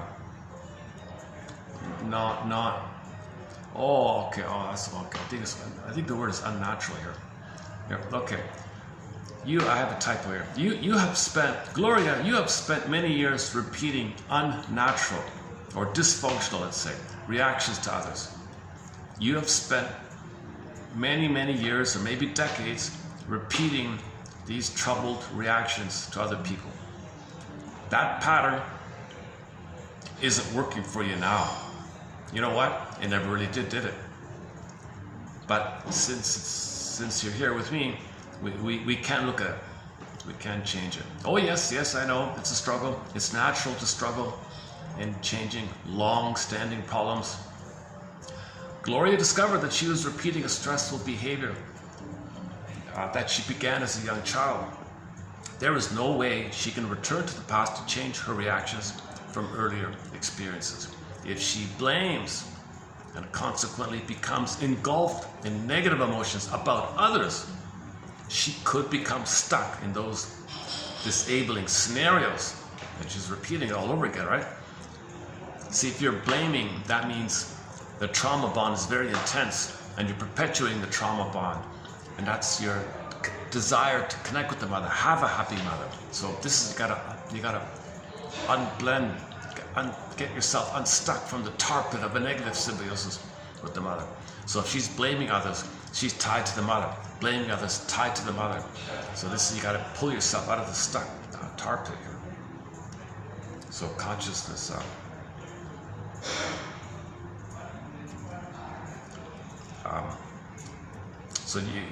So the objective is to discover whether the dreamer is reacting to others based on a pattern established in the past. During Gloria's work with her, quote, "When did I lose control?" dream, she had another dream about her reactions in social circumstances. So that's a sign of progress. If an interpretation or feedback, you feel something, you'll get a deeper dream, it'll continue. So that's you're going deeper in the labyrinth, right? You're going in the labyrinth. Next stop, toilet zone. Let's try this video one more time and see if it works. 3029. For Pete's sakes. Let me reset them. Sometimes if I reset it,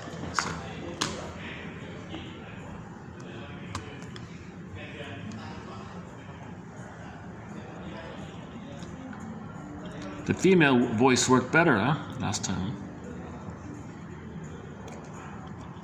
How do I 29, right? How do I get it to start here? Edit, maybe you should do edit or something. Let me try this. It got stuck here, right? This one, the shaft on. Let's just try it like that. Let's try this one more time.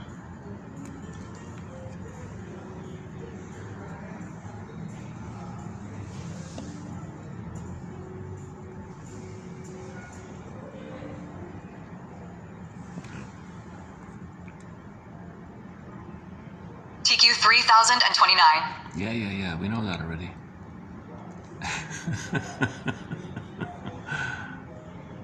3029. TQ 3029. TQ 3029. Oh, for Pete's sakes. 3029.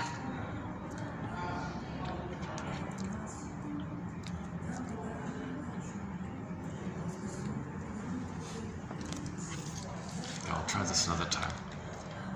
Let me check the battery. How are we doing with the battery? 40%, all right.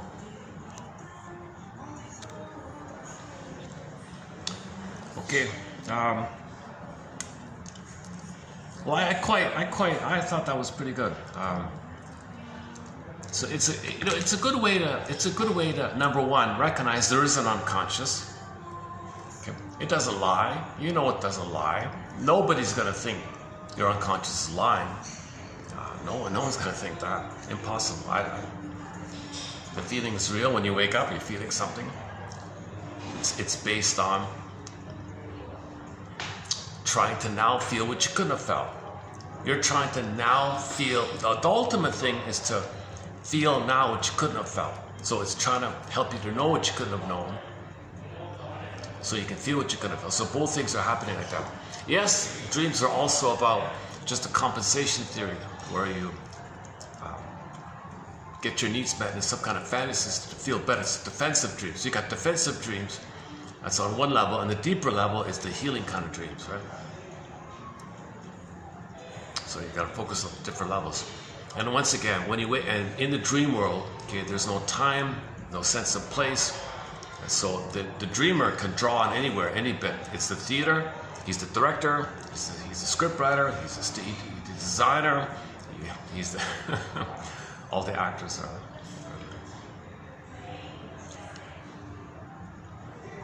Windmills on YouTube. Language of the soul. Language of the soul. Dreams are language of the soul. I like Johnny Sanford's line. It's like this in your soul today. This is what's going on with you. When I say John A. Sanford, I mean the guy who wrote Dreams and Healing, Healing and Wholeness, Invisible, what's it called? Invisible Partners. So he came from a religious background, but he kind of like bridged it with dream interpretation and psychology like that. His father said, "Son, there's something. There's something missing here. I've got a whole pile of psychology books here. I'm going to pass the baton on to you. You got to go deeper here with psychology." So sure enough, he started to say, "Well, since I learned all this stuff, put it on the couch." So he put religious stories on the couch, and not just John A. Sanford. A lot of people have done that. The whole quote-unquote Jungian crowd does that. So religious stories, myths, fairy tales, and the dreams you get in the morning are all from the primary process meditation, primary thinking, different world, no logic, no time, not so exaggerated, flip-flop, get hollow mirrors, kind of thing. So sometimes the displacement is you're feeling at, say, her best friend. She was angry at her best friend. It might be put onto someone benign. So you wake up, why do I feel that about him? Doesn't make sense. Well, he was safe for you to feel something about someone. So you got to rewind it, trace it back. Wait a minute, we were in the same class, weren't we? So I must have transferred my anger at my best friend or that person to that person, so I can know it's for that. So thank you, a benign friend, tell me. So things can be displaced. Civilization means something could represent something else. Condensation means you can take bits and put it into one symbol, symbolization. So it's very condensed with these dreams, right? Yeah, I don't have it there, but she said sometimes, yeah, this one I can relate to. If you make a positive decision in your daily life, you'll get a positive dream. And in the positive dream, it'll draw on something positive in your life to move things along for you. So you feel you're rewarded. Let's put it that way. So you're rewarded. So if you do something good in a day, healthy in a day, you'll get a reward at night. You'll get a positive dream, something like that. Okay, hang on a second.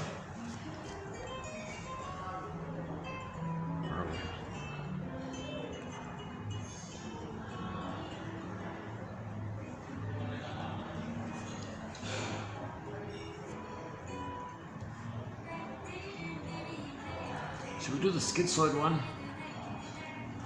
Let's see if it'll just read it out. Let me try this one.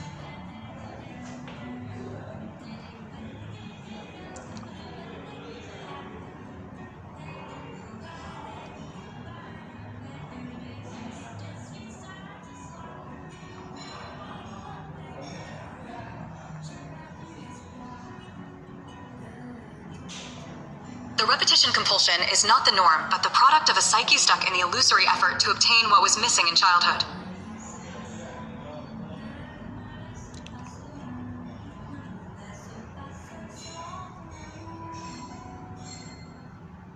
The repetition compulsion is not the norm, but the product of a mind stuck in the symbolic or illusionary effort to get what was missing in childhood.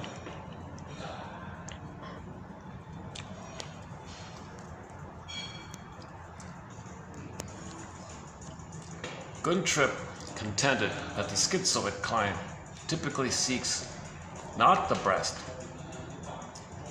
but the negation of connection.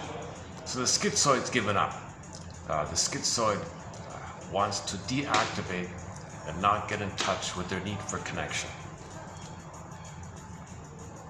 So again, the source point is what Fairbairn said. Baby reached, rejected, reached, rejected. So where's the tipping on this? If the rejection is way too much, he doesn't want to reach anymore. Simple, classical conditioning. Reach means too much pain, I don't want to reach. All right. So these are the people who reject others to make sure they're not in a position to be rejected. Things like that.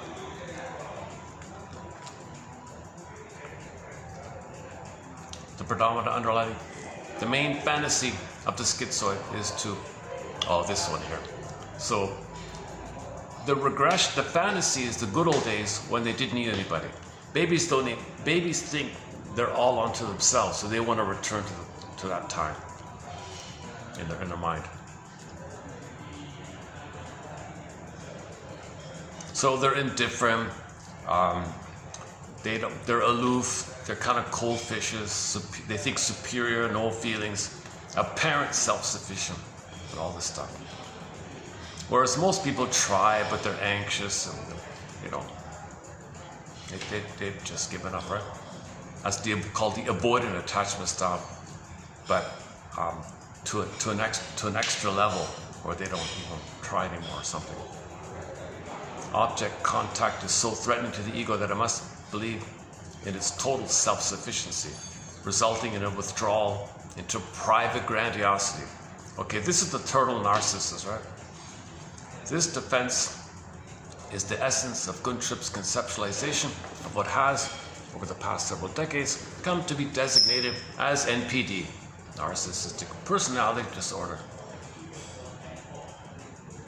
Okay, and this is similar to other authors in this kind of area. Okay, from Guntrip's viewpoint, the narcissistically aloof personality who believes himself able to do anything so that need for others is non-existent, is defending against a terrifying longing to love and to have love accepted. Right. This desire has become so intense as to threaten the very sense of self if any object contact is made. Okay, so I think one way that one person puts it, if there's a moment of oxytocin and the stress comes in, right, so they don't want the stress, so don't interact to get oxytocin. They don't want to feel that.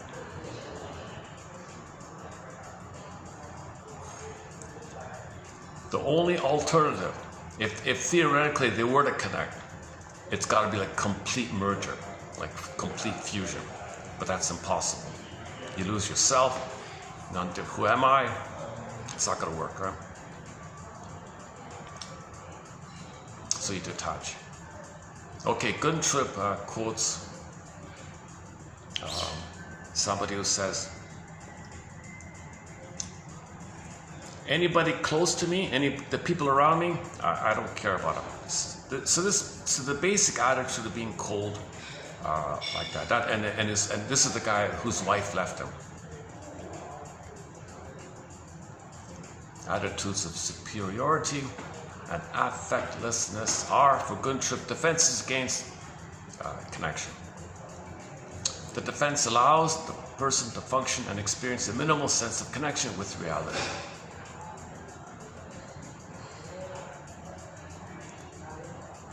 But requires constant vigilance. Oh, he's hypervigilant. I see. He's hypervigilant, cannot trust, right? Always alert, hypervigilant. Cannot connect or trust. The moment he trusts, the moment he believes somebody, the moment he wants to make a friend or something, let's say, whoa, he's afraid of that possibility, so he's always in turtle mode. He's hypervigilant to stay in his shell, hiding in his shell.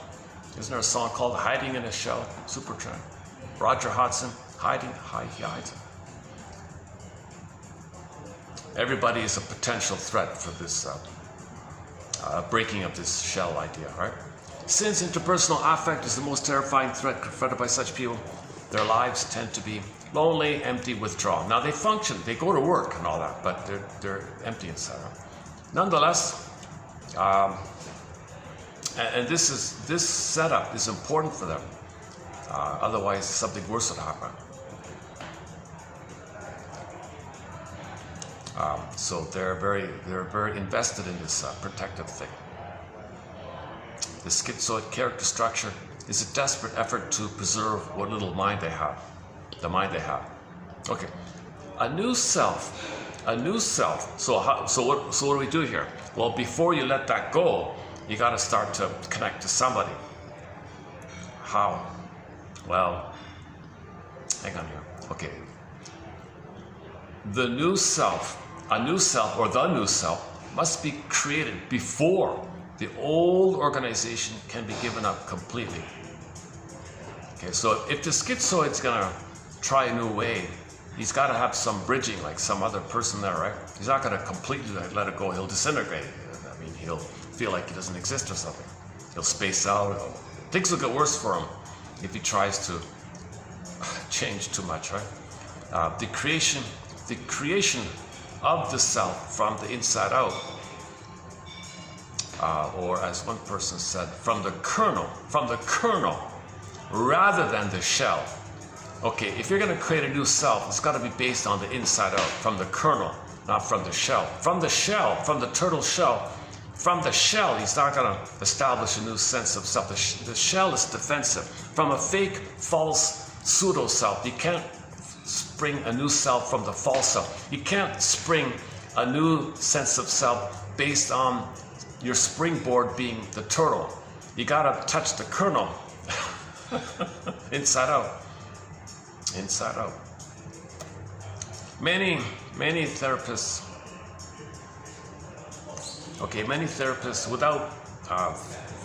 without conscious design provide a space for the client to create. Okay, so therapy is for this. The therapist is considered to be like a safe, playful, experimental thing.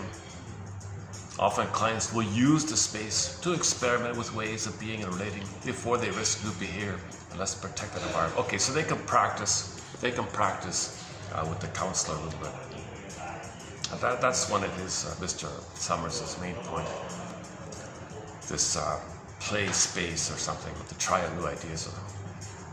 Okay, the conviction of her fatedness. Okay, another chapter here. The conviction of her, another client's fatedness, had to be grasped as a response to her family environment before she could even consider the possibility that there were other ways of experiencing life. Okay, if you're going to move on to new life, you got to fully consent the trauma took place. That's the toughest, that's what we said before, right? You got to consent. I didn't like it, but okay, I get it. It happened. The trauma took place. I don't want to believe it. I don't want to admit it. I don't want to believe it. Well, that's what you got to do. You got to believe it. The greatest hurt of all. Mother failed me. She betrayed me. I consent. All right, it happened. I agree it happened. I don't really know exactly what happened, but something must have happened. And that's, you got to have a conviction about this. Now, if you actually knew it somehow, it'd be easier. If you don't know, it's harder, I think. Now that's what I think this is about. The conviction of her script, the conviction of her curse, okay, the traumatic, the 45 record, right? The conviction that she has this 45 record had to be grasped as a response to her family environment before she could even consider the possibility that there were other ways of living her life. Helen had to see that her sense of helplessness was not somehow built into her endowment, but it was rather a construction from her past. Okay. So this is something she learned, right? Before she could take seriously any genuine pursuit. So you got to be convinced this is not your endowment, this is not something you're born with. You learned it. It's a script. It's a traumatic script that was wired in based on the relationship. This is something you got to grasp and be convicted of. Have this conviction. Only the understanding of her sense of fate as a response to a deadening upbringing allowed her to consider that her life could have an outcome other than the one emanating from her bleak assumptions. These desires became conscious only after the potential of other experience was created in the analytic space by understanding the past and its repetition in the present. It is this grappling with the past and the transference that distinguishes analytic therapy from other therapy models, for example, the existential approach. Okay. The existential approach, okay, talks about you're looking for meaning in your life. Okay, a little vague. What do you mean, right? Well, if you just focus on I'm looking for meaning in life, okay, well, analytics says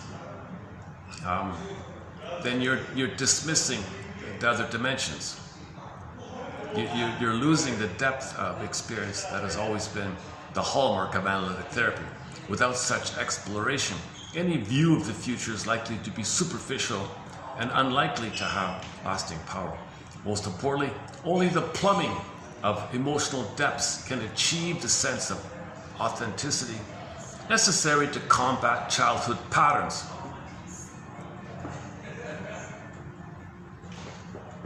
Okay, so most counseling models, oh, don't talk about the past, get over it, it's finished, don't talk about it. Just see. It's a trick. If you don't face if you don't see how your present is the puppet master's driving the present, and you think you're going to overpower, like with willpower, you're going to overpower the power of the puppet master. No, you got to listen to the puppet master. It's like telling you, it's like this in your soul today. It's like this in your soul. No, it's not. Yes, it is. No, it's not. Yes, it is. So you'll keep getting nightmares if you keep denying it. So a lot of these popular culture counseling models are in this area. Okay, this next part here. Okay, in the therapy process, you want to notice what you did as a defense against the content, defense before content. So commonly you say things like, the analytic counselor says, did you experience something just there that you avoided? Did you experience something just now or just there that you avoided? Okay, so he's talking about his dream. A feeling came up, and then he changed the topic. He changed the topic. Changing the topic is the defense. If you identify the defense, then the content will come up.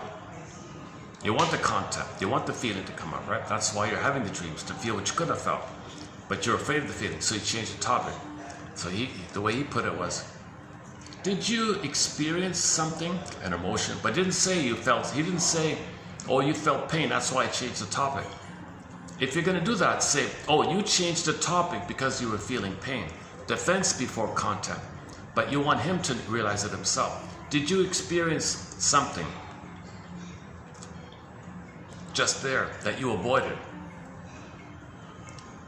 So he changed it, let's say he changed the topic. That's defense, called defense interpretation. Did you experience something just there, like right now, just there, that you avoided? Okay.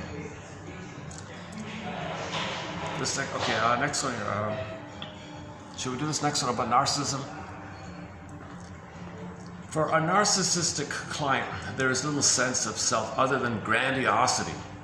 So no sense of self with narcissism. The grandiosity is their shell, another thing. And then the schizoid. So you got the schizoid and the shell. So turtle narcissism is a pretty clear one, right? Example. The grandiose self is erected to protect against a sense of inadequacy that cannot be admitted to consciousness. The emotional investment in the self is concentrated in the grandiose self, and he's slight to the elevated self-image he bought the battery. I guess let me get the battery. But let me play a song for a sec. I gotta dig up my backup battery.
Let's continue with Frank Summers on the grandiose self.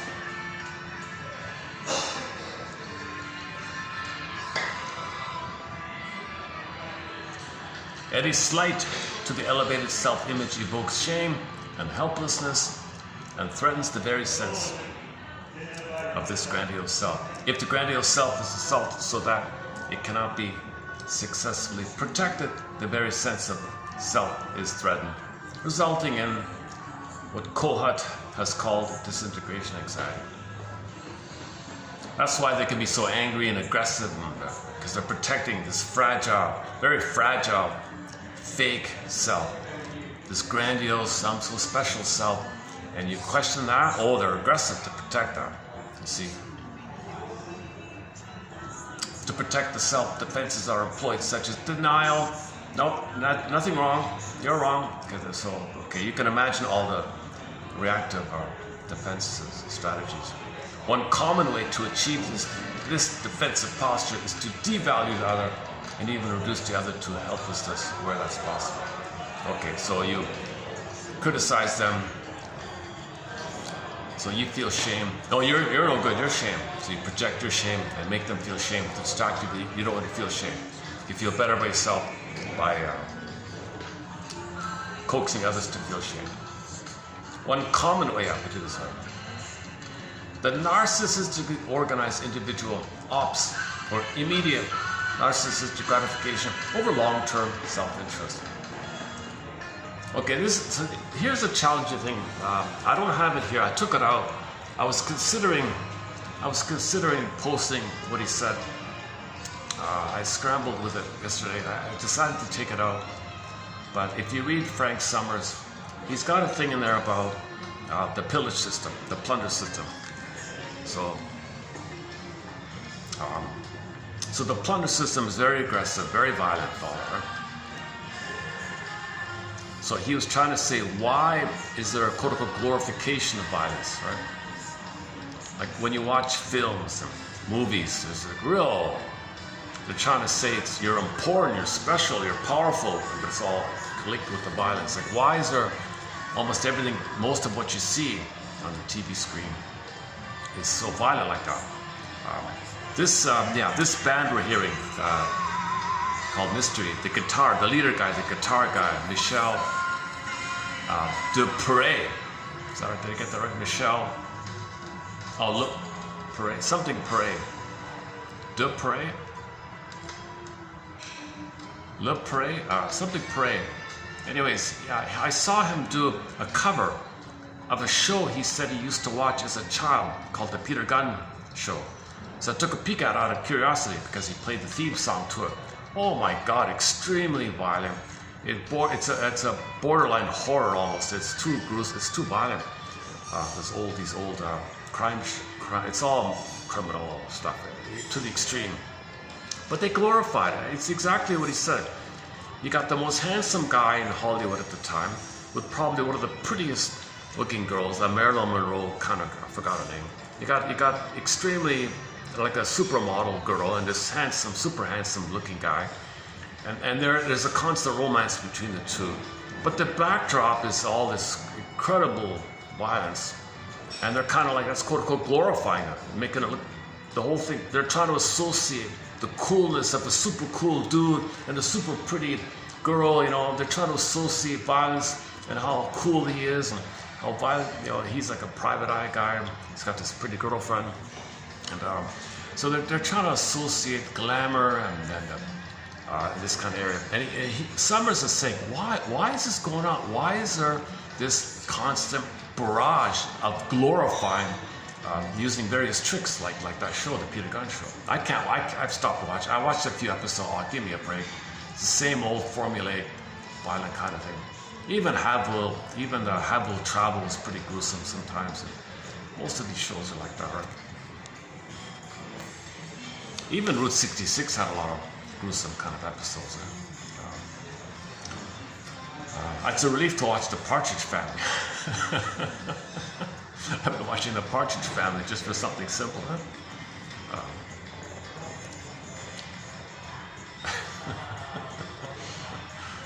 Okay, hang on. Okay, so he was saying that now he works for an organization that's tied into the network of propaganda and pillaging and plundering. So he's limited to what he can say.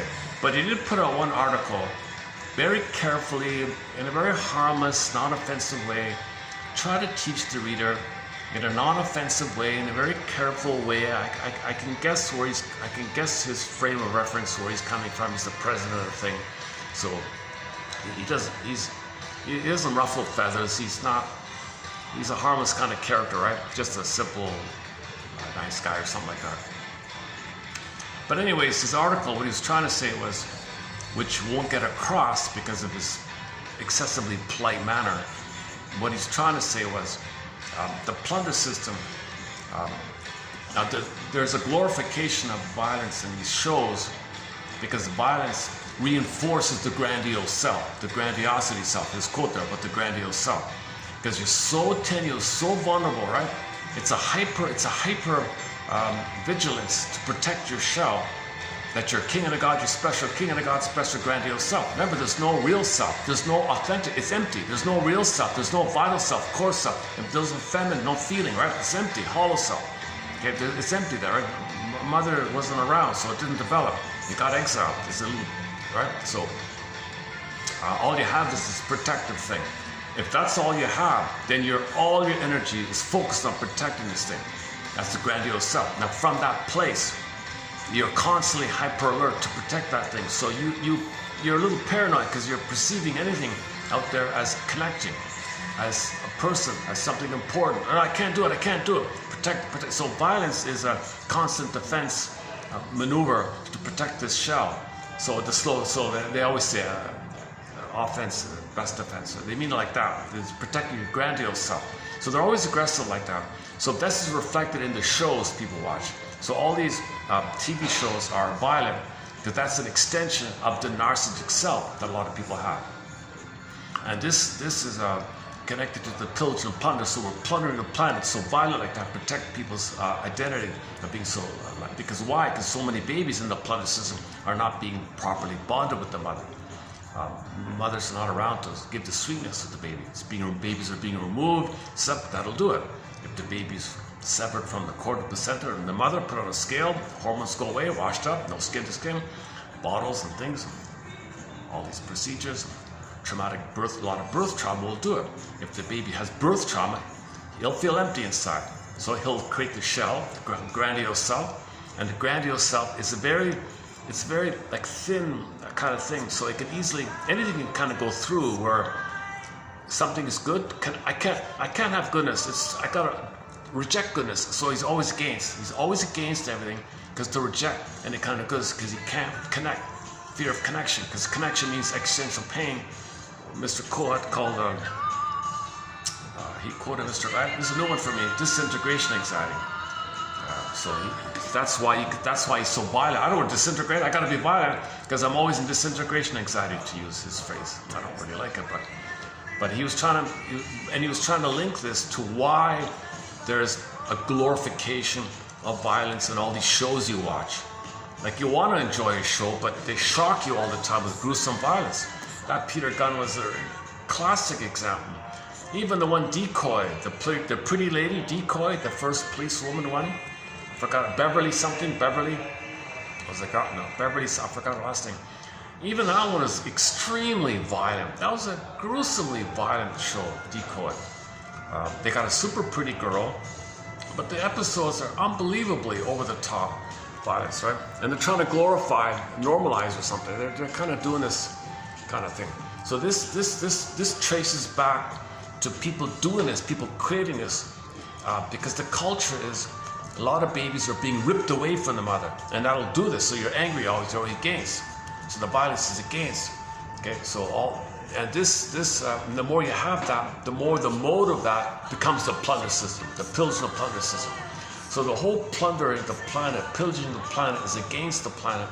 You're just attacking like that. Okay, it's greed, the compulsions to get mother, but you can't accept it. You can't accept, so you're aggressive, because the push is we move away toward or against. So the most disturbed one is the against, right? The against is compelled because the compulsion to repeat, you're looking for a better childhood path. So we're destroying the planet looking for a better childhood past, right? So that's the against idea. So the reaching is the against. But that's the cry for mother's love in the past, to connect to mother's love in the past, you want mother's love in the past, you want a better childhood past. So it's against. You're against people in the present, hoping for mother's love in the past. But you're against. Now you can't accept anything because of this, what do you call it again? Disintegration anxiety. So you can't accept it. You can't accept anything good because you feel it disintegrates. So you got to be against. But you got to search. But when you search, it's against, and you can't accept it, called envy. Now you got to wreck it. So now you're in envy mode. So the search is the greed part, because you have to search, but it's against. The search is against, but you can't accept the record, called envy.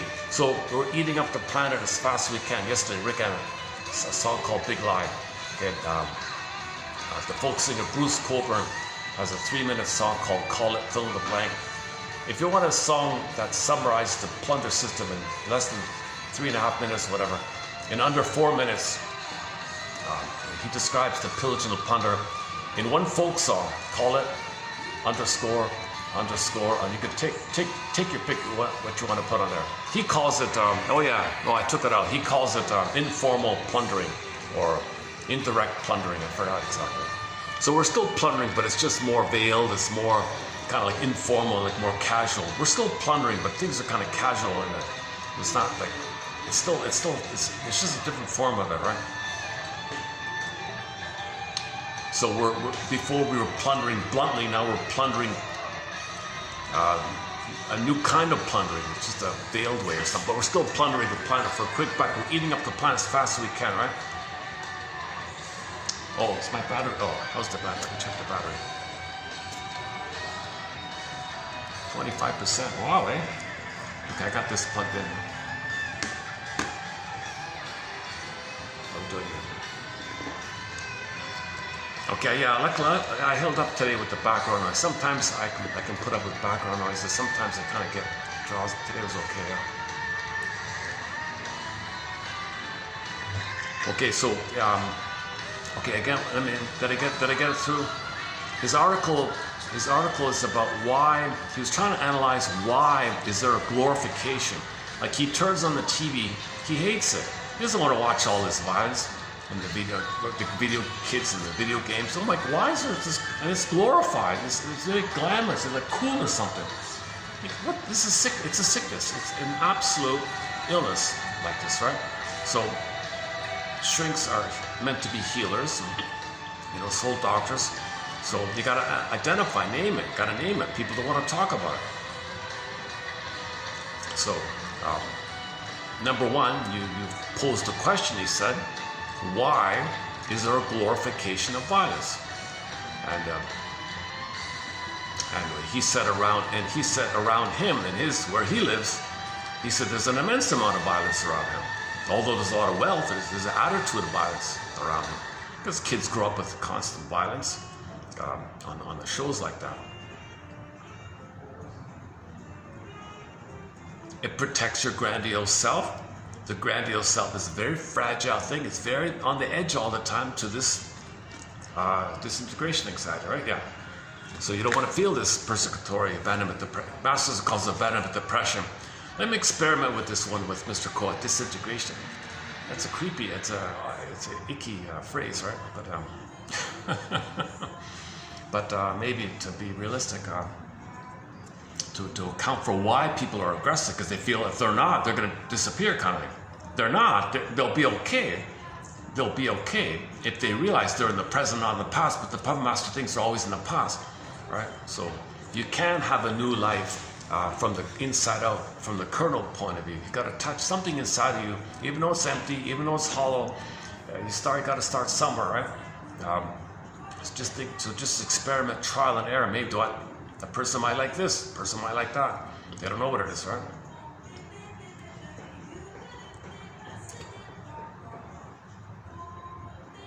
So one way to start is, like she said, admit that the trauma took place and give the all hope for a better childhood past. Destroying the planet doesn't give you a better childhood past. So give up hope for a better childhood past and you'll stop destroying the planet.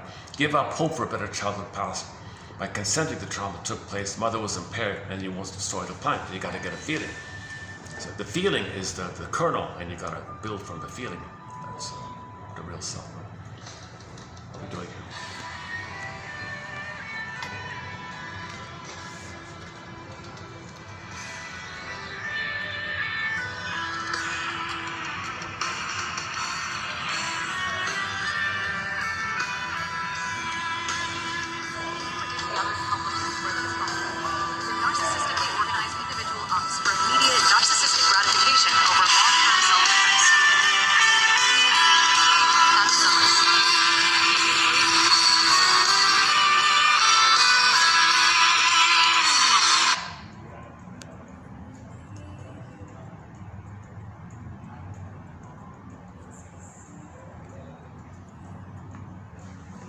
$3,928. Oh, not again. Oh.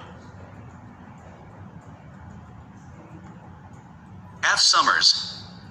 TQ 3000. What if I do this? The repetition compulsion is not the norm, but the product of a psyche stuck in the illusory effort to obtain what was missing in childhood. Can you keep... Why do you stop?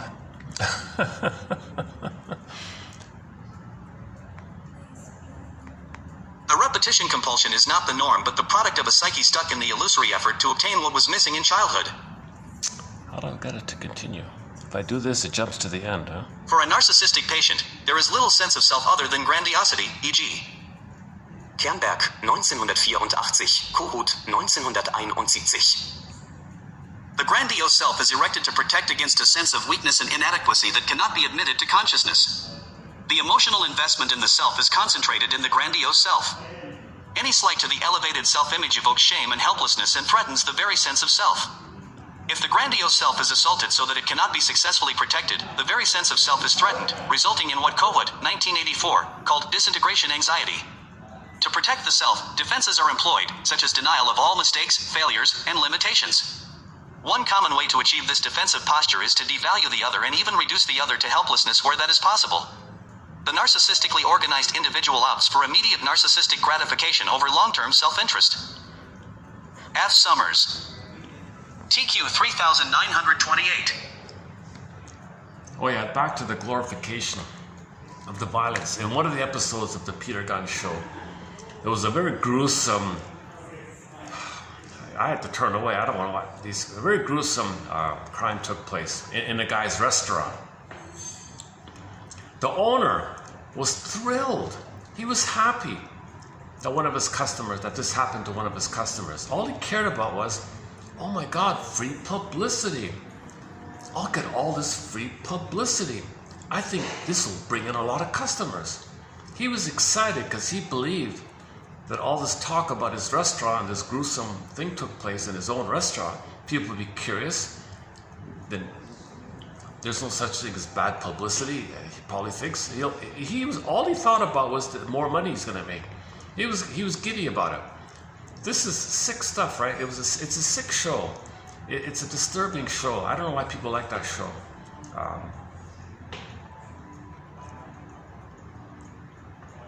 So he's the super cool, character, right? I'm sure the girls think the man's man, and the girls are all crazy about him, I guess. And she's considered one of the prettiest girls in the day, in the 40s, I don't know, whatever it was, 40s, 50s.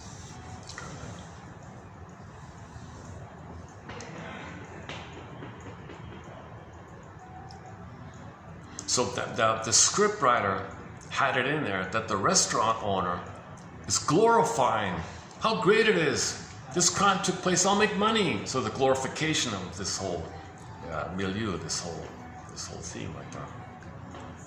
So this is all traces back to the underpinning that many people have in his community, in that area, whatever, have a grandiose self. That people in the pillage mode have a grandiose self, a lack of real self, vital self, core self, true self, feeling self, embodied self, sense of self. It's missing, right? And trauma that's missing. It's exiled, right? So when people live by the grandiose self, okay, Snow White's in a coma, Rapunzel is locked in the tower. Okay, we're meant to do something to allow our soul to come back to ourselves. We're meant to go on the hero's journey, second journey, midlife audit, midlife scrutiny period. You don't want to spend your whole life with Rapunzel, your soul in the tower, locked away, exiled, trapped like that. You want to come back. You don't want your soul locked in a cage, okay, like the Iron John story.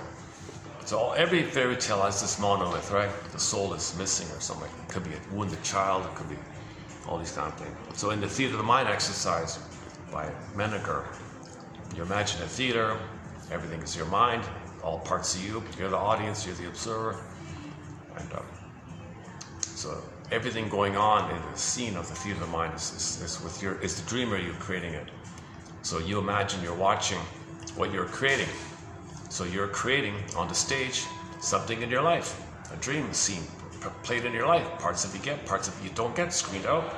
Now you're also the script, you're the stage director, so you instruct the actors, personified characters, fast for yourself, your own life, your dream, right? And so some of it gets on stage, some of you allow, some hops over. The ones that hop over, it's clamoring for your attention. Some are way behind, somewhere in the back alley trying to clamber in, to get in. Ultimately, long story short, your inner child of the past comes on stage. Now it's tangled up, too afraid to speak, pre-verbal trauma, can't speak, no language, but you're in the audience. You're in the audience. So your soul is waiting for you. We're waiting for ourselves. So there's your soul. It's not supposed to say anything to you. You got to say, thank you. Thank you, soul, for coping. You coped. You coped with this trauma. I have immense gratitude for you suffered, and we suffered by this coping. So acknowledge that you suffered like this, and that you are suffering and you cope like this.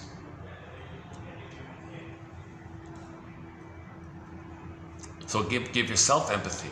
So in the empathy idea of the videos, not the last one, but the two prior on empathy, you want to imagine you as your own inner child, their frame of reference. Think about the frame of reference from the child. Trauma took place, coped in a certain way. Walk a mile in your inner child's shoes.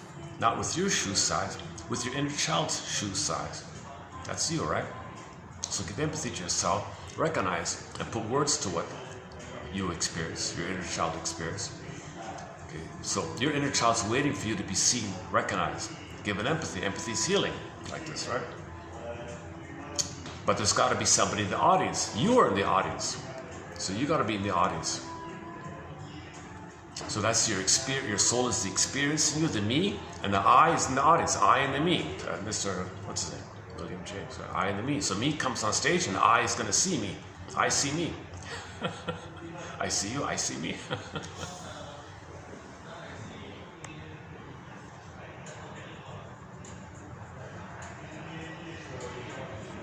Okay, I gotta come here more often. This it's working out. It works out. This is the best. This is by far the best venue for me. I've struggled with the patio place yesterday. That was a disaster. That was one of the worst videos was done yesterday. No views, so that's okay. I don't mind. I didn't even bother trying to post short. I posted one short from it. I'm not gonna bother. It's just so. I was in a little irritated mood with all the interruptions. I was interrupted every 5 minutes of some kind of interruption. So I just gave up on it. But here it's nice here. I got a nice view. I even have a view here.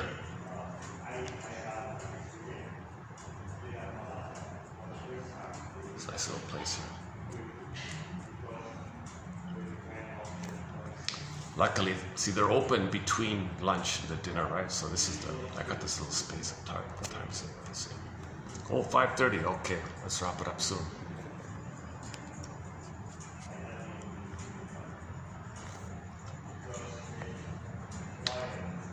Okay, so we got the Bruce Ecker exercise as well. Consciously, you don't want the symptom, but you know your inner child wants the symptom. Your unconscious wants the symptom because something worse would happen. Your unconscious thinks something worse would happen, called, to use today's phrase, disintegration anxiety would happen if you don't have the symptoms keeping together. Otherwise, you'd have this, I'm going to disintegrate anxiety. Like, what the hell? Like you feel like you disappear or something. So that's called depersonalization. You don't feel real. Derealization. The environment's not real. You're disassociated. You're spacing out. You might even, the ultimate is the psychosis idea. So as a defense against psychosis, so your unconscious is creating the symptom as a defense against possible psychosis, like that, right? For example, a mother might use the child as a defense against her psychosis if the child plays a role for her.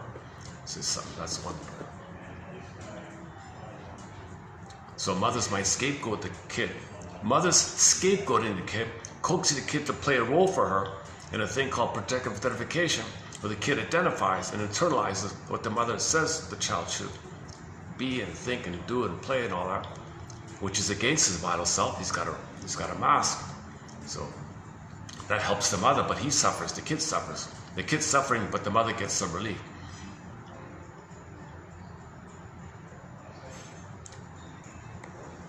Okay, so back to Bruce Ecker. So consciously you don't want the symptom. At the same time, you know your unconscious wants the symptom to prevent something worse from happening. So can you juxtapose and hold? And now here's where you kind of like, according to him, you want to focus on the present is the present. You acknowledge all the time lost. Gifts not being used, real self not being used, missed opportunity, all your creative self, all your energy for your real self not being used, pain like this, huge cost. It's expensive to live like this, right? So you don't want the symptom, but you know your unconscious wants the symptom. Okay, seat of the mind. Thank your soul for adapting. So enter the self-help exercise. Dear past me, variation is dear past me. Imagine your timeline and see yourself and all throughout your life, and write a dear past me letter. Dear past me at that time, thank you for this. Dear past me at this age, thank you for this. So dear past me when you were born, okay, and when you were 1, when you were 2 years old. Do it every year, maybe. So do it every year. Write a dear past me note in your mind or to each of your past selves. It gives you some space to understand the relationship situation. So you're gonna observe the relational dynamic. And dear past me, thank you for dealing. And now you see the pattern.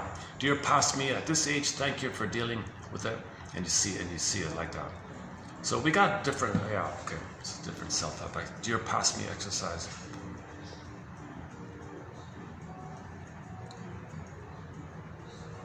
Recently we played a cover of the song Age by the folk singer Jim Croce.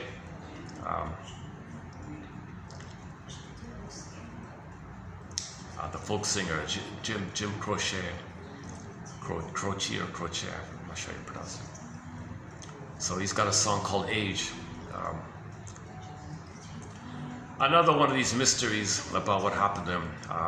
Everyone's discussing it. People still to this day debate this thing about it. Play the song Rock and Roll is a Vicious Game by April Wine. Oh, April Wine, a very bad cover band, Open Up for Triumph, which in itself is a bad cover band, except when Rick Emmett sings, then it's a Rick Emmett band. When Rick Emmett sings, it's the Rick Emmett show. When he doesn't sing, it's a very bad cover. So I'm sorry to say it. It's kind of,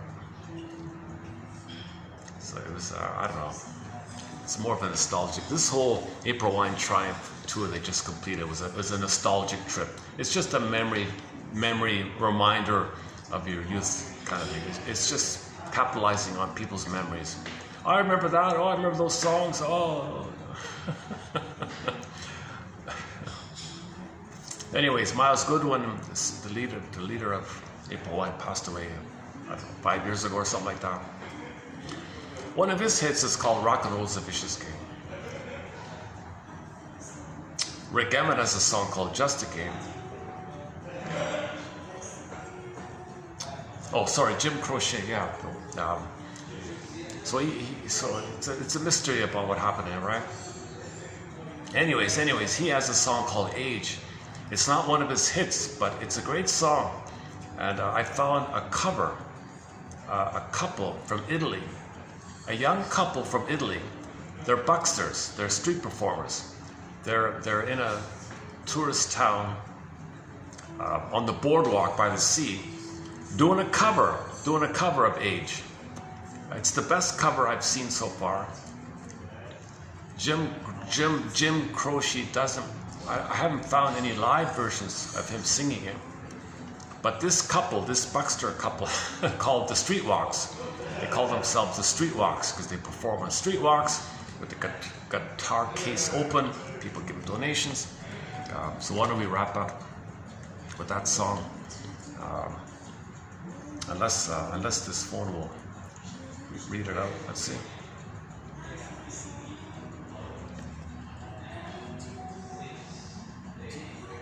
Of self.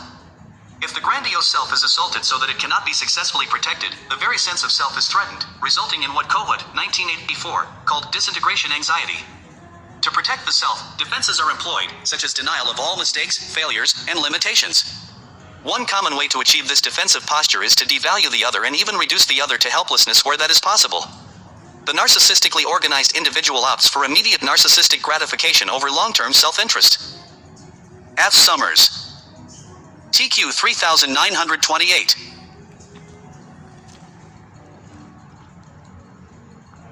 Okay, so in this video we did a preview of 28, 29 Summers and this Dewsbury. And 27. Okay, in 27, I did a preview yesterday on this betrayal thing. Like you eat chocolate, you feel bad, betrayed. Well, you were betrayed with your mother. And then the one about the Leonard one, about your energy. So your energy, if you express your energy from your vital self, that's your inner calling, your inner guide. If you don't have that, okay, then your energy is destructive, and a personification as a spokesperson for that destructive energy, she calls it the demon lover behind your addictions or dysfunctional. This one there. What about the bees? Oh, big yellow taxi, DDT. Hey farmer, put away your... Hey farm. Now, if Joni Mitchell were to update that song, Big Yellow Taxi, instead of it saying, hey farmer, put away your DDT. I want the bees, please. I want the bees. Now it would have to be, according to this, hey farmer, put away your neo,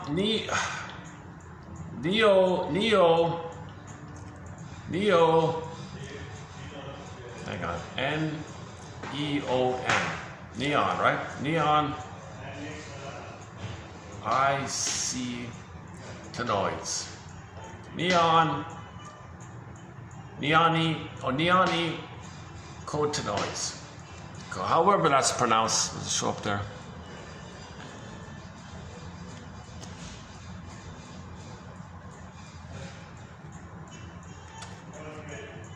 So somebody asked our specialist in this area about the bees. What happened to the bees? Why are the bees dying? Well, you think DDT was bad? Oh boy, that's nothing compared to what they're using now, these neonicotinoids. Way worse. Because of the grandiose self, we're aggressively eating up the planet as fast as we can. We're eating up the planet, aggressively eating up the planet. Greed is the symbolic mother to get mother in the past. Doesn't work, but you don't know. You're in pain. You got a grandiose self. You grandiose self. I'm grandiose. I destroyed the planet. See how special I am? See how important I am? It's grandiosity. Just because you don't want to feel the pain of mother not loving you once upon a time. You can face it now. You can face it now if you build your awareness that you're in the present. You gotta really build your reality ego that you are in the present. You did survive. You are here. You are physically here. But yes, you'll feel an immense physiological area. So you might need help or support or something. Like carry witness to help you hold your hand or some kind of thing, right? Or the presence. Just the presence of a caring witness is usually enough to do it. So you don't want to do it alone, right? Okay, let's take up the song by Jim Croce. It's a great cover, I love it, yeah. It has a real mood, it's like a seat, it has a real sort of breezy summer breeze kind of mood to it. I guess let's take it up here. Jim Croce, YouTube.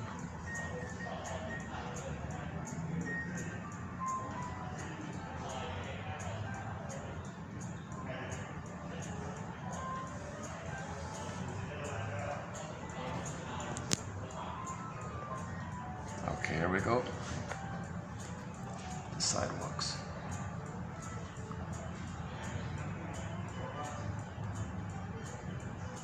Okay, on their website they have a 22 videos. It's the, if you click oldest, it's the third one down from the oldest.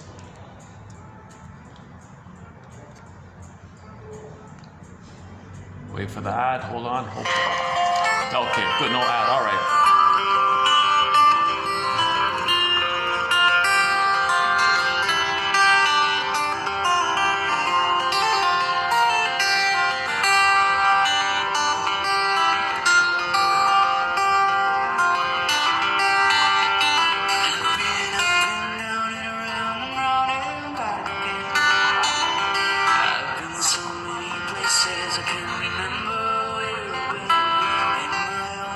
Was the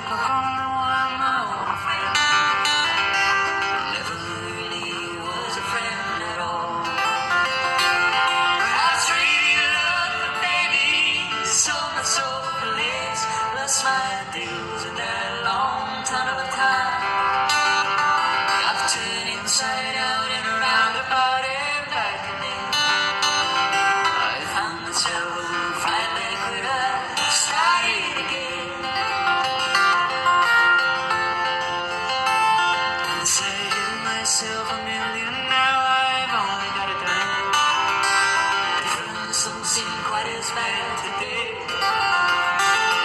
With a nickel or a million hours searching all the time. For something I never lost or left behind. But I traded love for pennies, sold my soul for lips, lost my ideals in that long tunnel of time. I've turned inside out and around about and back again. I found myself right back where I started again.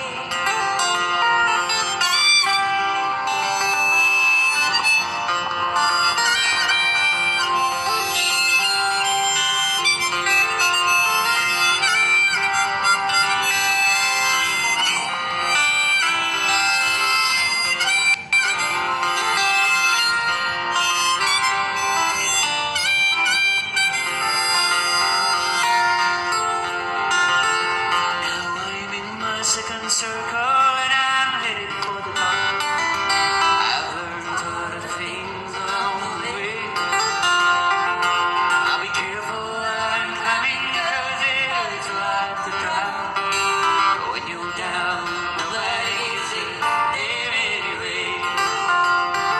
But I traded love for pennies, sold my soul for lips, lost my ideals in that long time of time. Inside out and around about and back and then I found myself right back where I started again. Yes, I've traded love for pennies, sold my soul for lips, lost my ideals in that long tunnel of time. And I've turned inside out and around about and back and then I found myself right back where I started again. So I found myself right back where I started again.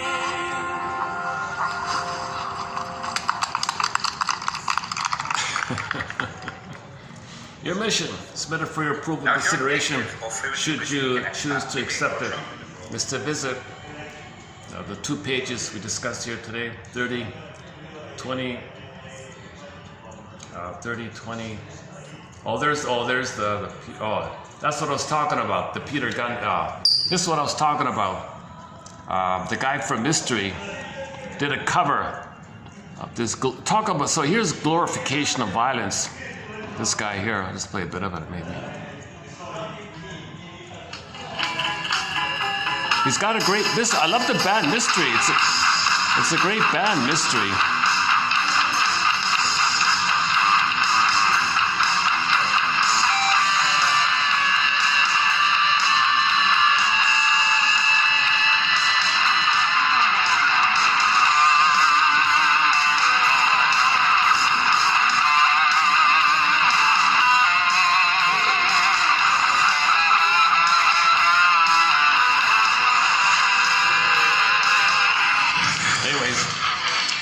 This is the guy behind the band Mystery. He's the mastermind of Mystery. Great band Mystery. He is this guy, underappreciated guy, unbelievable. One of the best bands I think is Mystery. His band here, Michelle Saint Prey. Oh, there's the name, Saint Prey.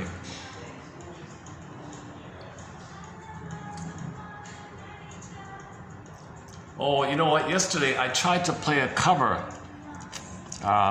Alyona Yaroshina's cover of Fight the Good Fight by Triumph. Copyrighted. I had to trim it out. It got copyrighted. But this song, Fight the Good Fight, it means inner journey. He means look inside. Look, that's the good fight. Like searching for your authenticity, yourself, your vital self, your kernel. That's searching for your true self. That's the fight, the good fight.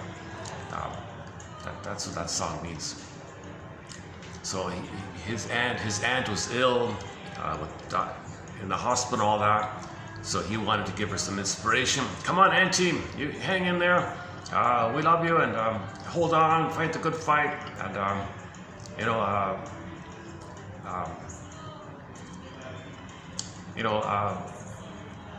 be mindful with what you're feeling. Be honest with yourself. Look inwardly, introspect. Look inwardly a little bit, and yes, it's hard to tell right from wrong, read between the lines, but hang in there. It was supposed to be like an encouraging song for his aunt who was ill in the hospital. So that's what the song was about. But you can apply it generally just to anybody to as inspiration to search for your authenticity, your personal authenticity. That search for your authenticity is fighting the good fight. That's what it means. So I tried to play that yesterday, but she does a very good cover of that. So Lay It on the Line in particular, Alyona Yarashina does a great job. Anyways, submitted for your approval consideration, should you choose to accept it, is to read the quotes in 29 on dreams and 28 by Mr. Summers. In particular the dreams one. In particular the dreams one.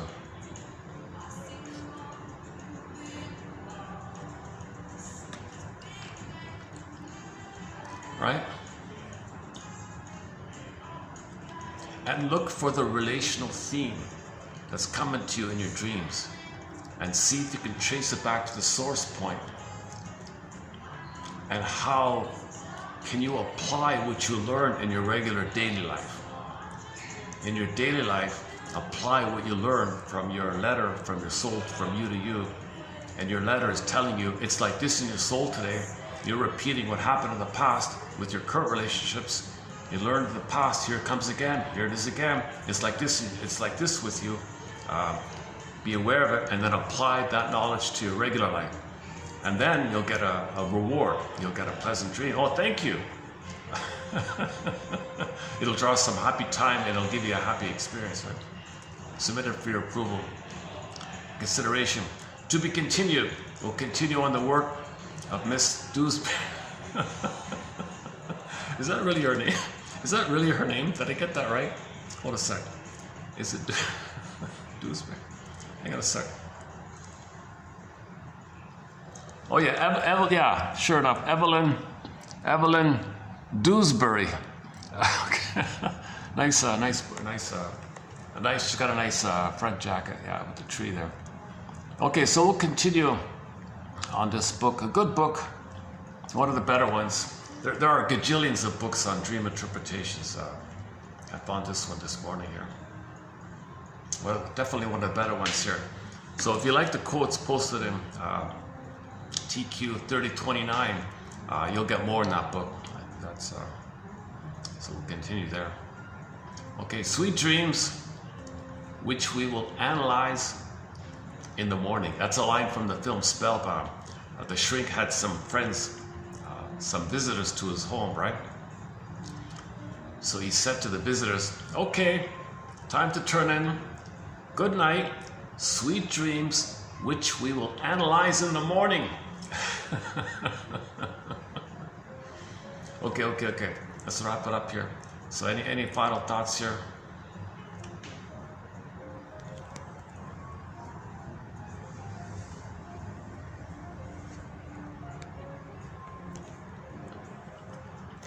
I've noticed an improvement. I think, yeah, the ads are getting more decent. What I remember for a while, the ads on the SkyTrain, they were like horror films, scary, glorification of violence. I noticed the ads are way better now. There's a real nice one, like a jungle theme motif, like a tourist kind of thing. The cat food is always okay. The cat food ads, okay. You know, it's funny. I don't think I've seen any gruesome ads. Yeah, it's an improvement. It's a definite improvement.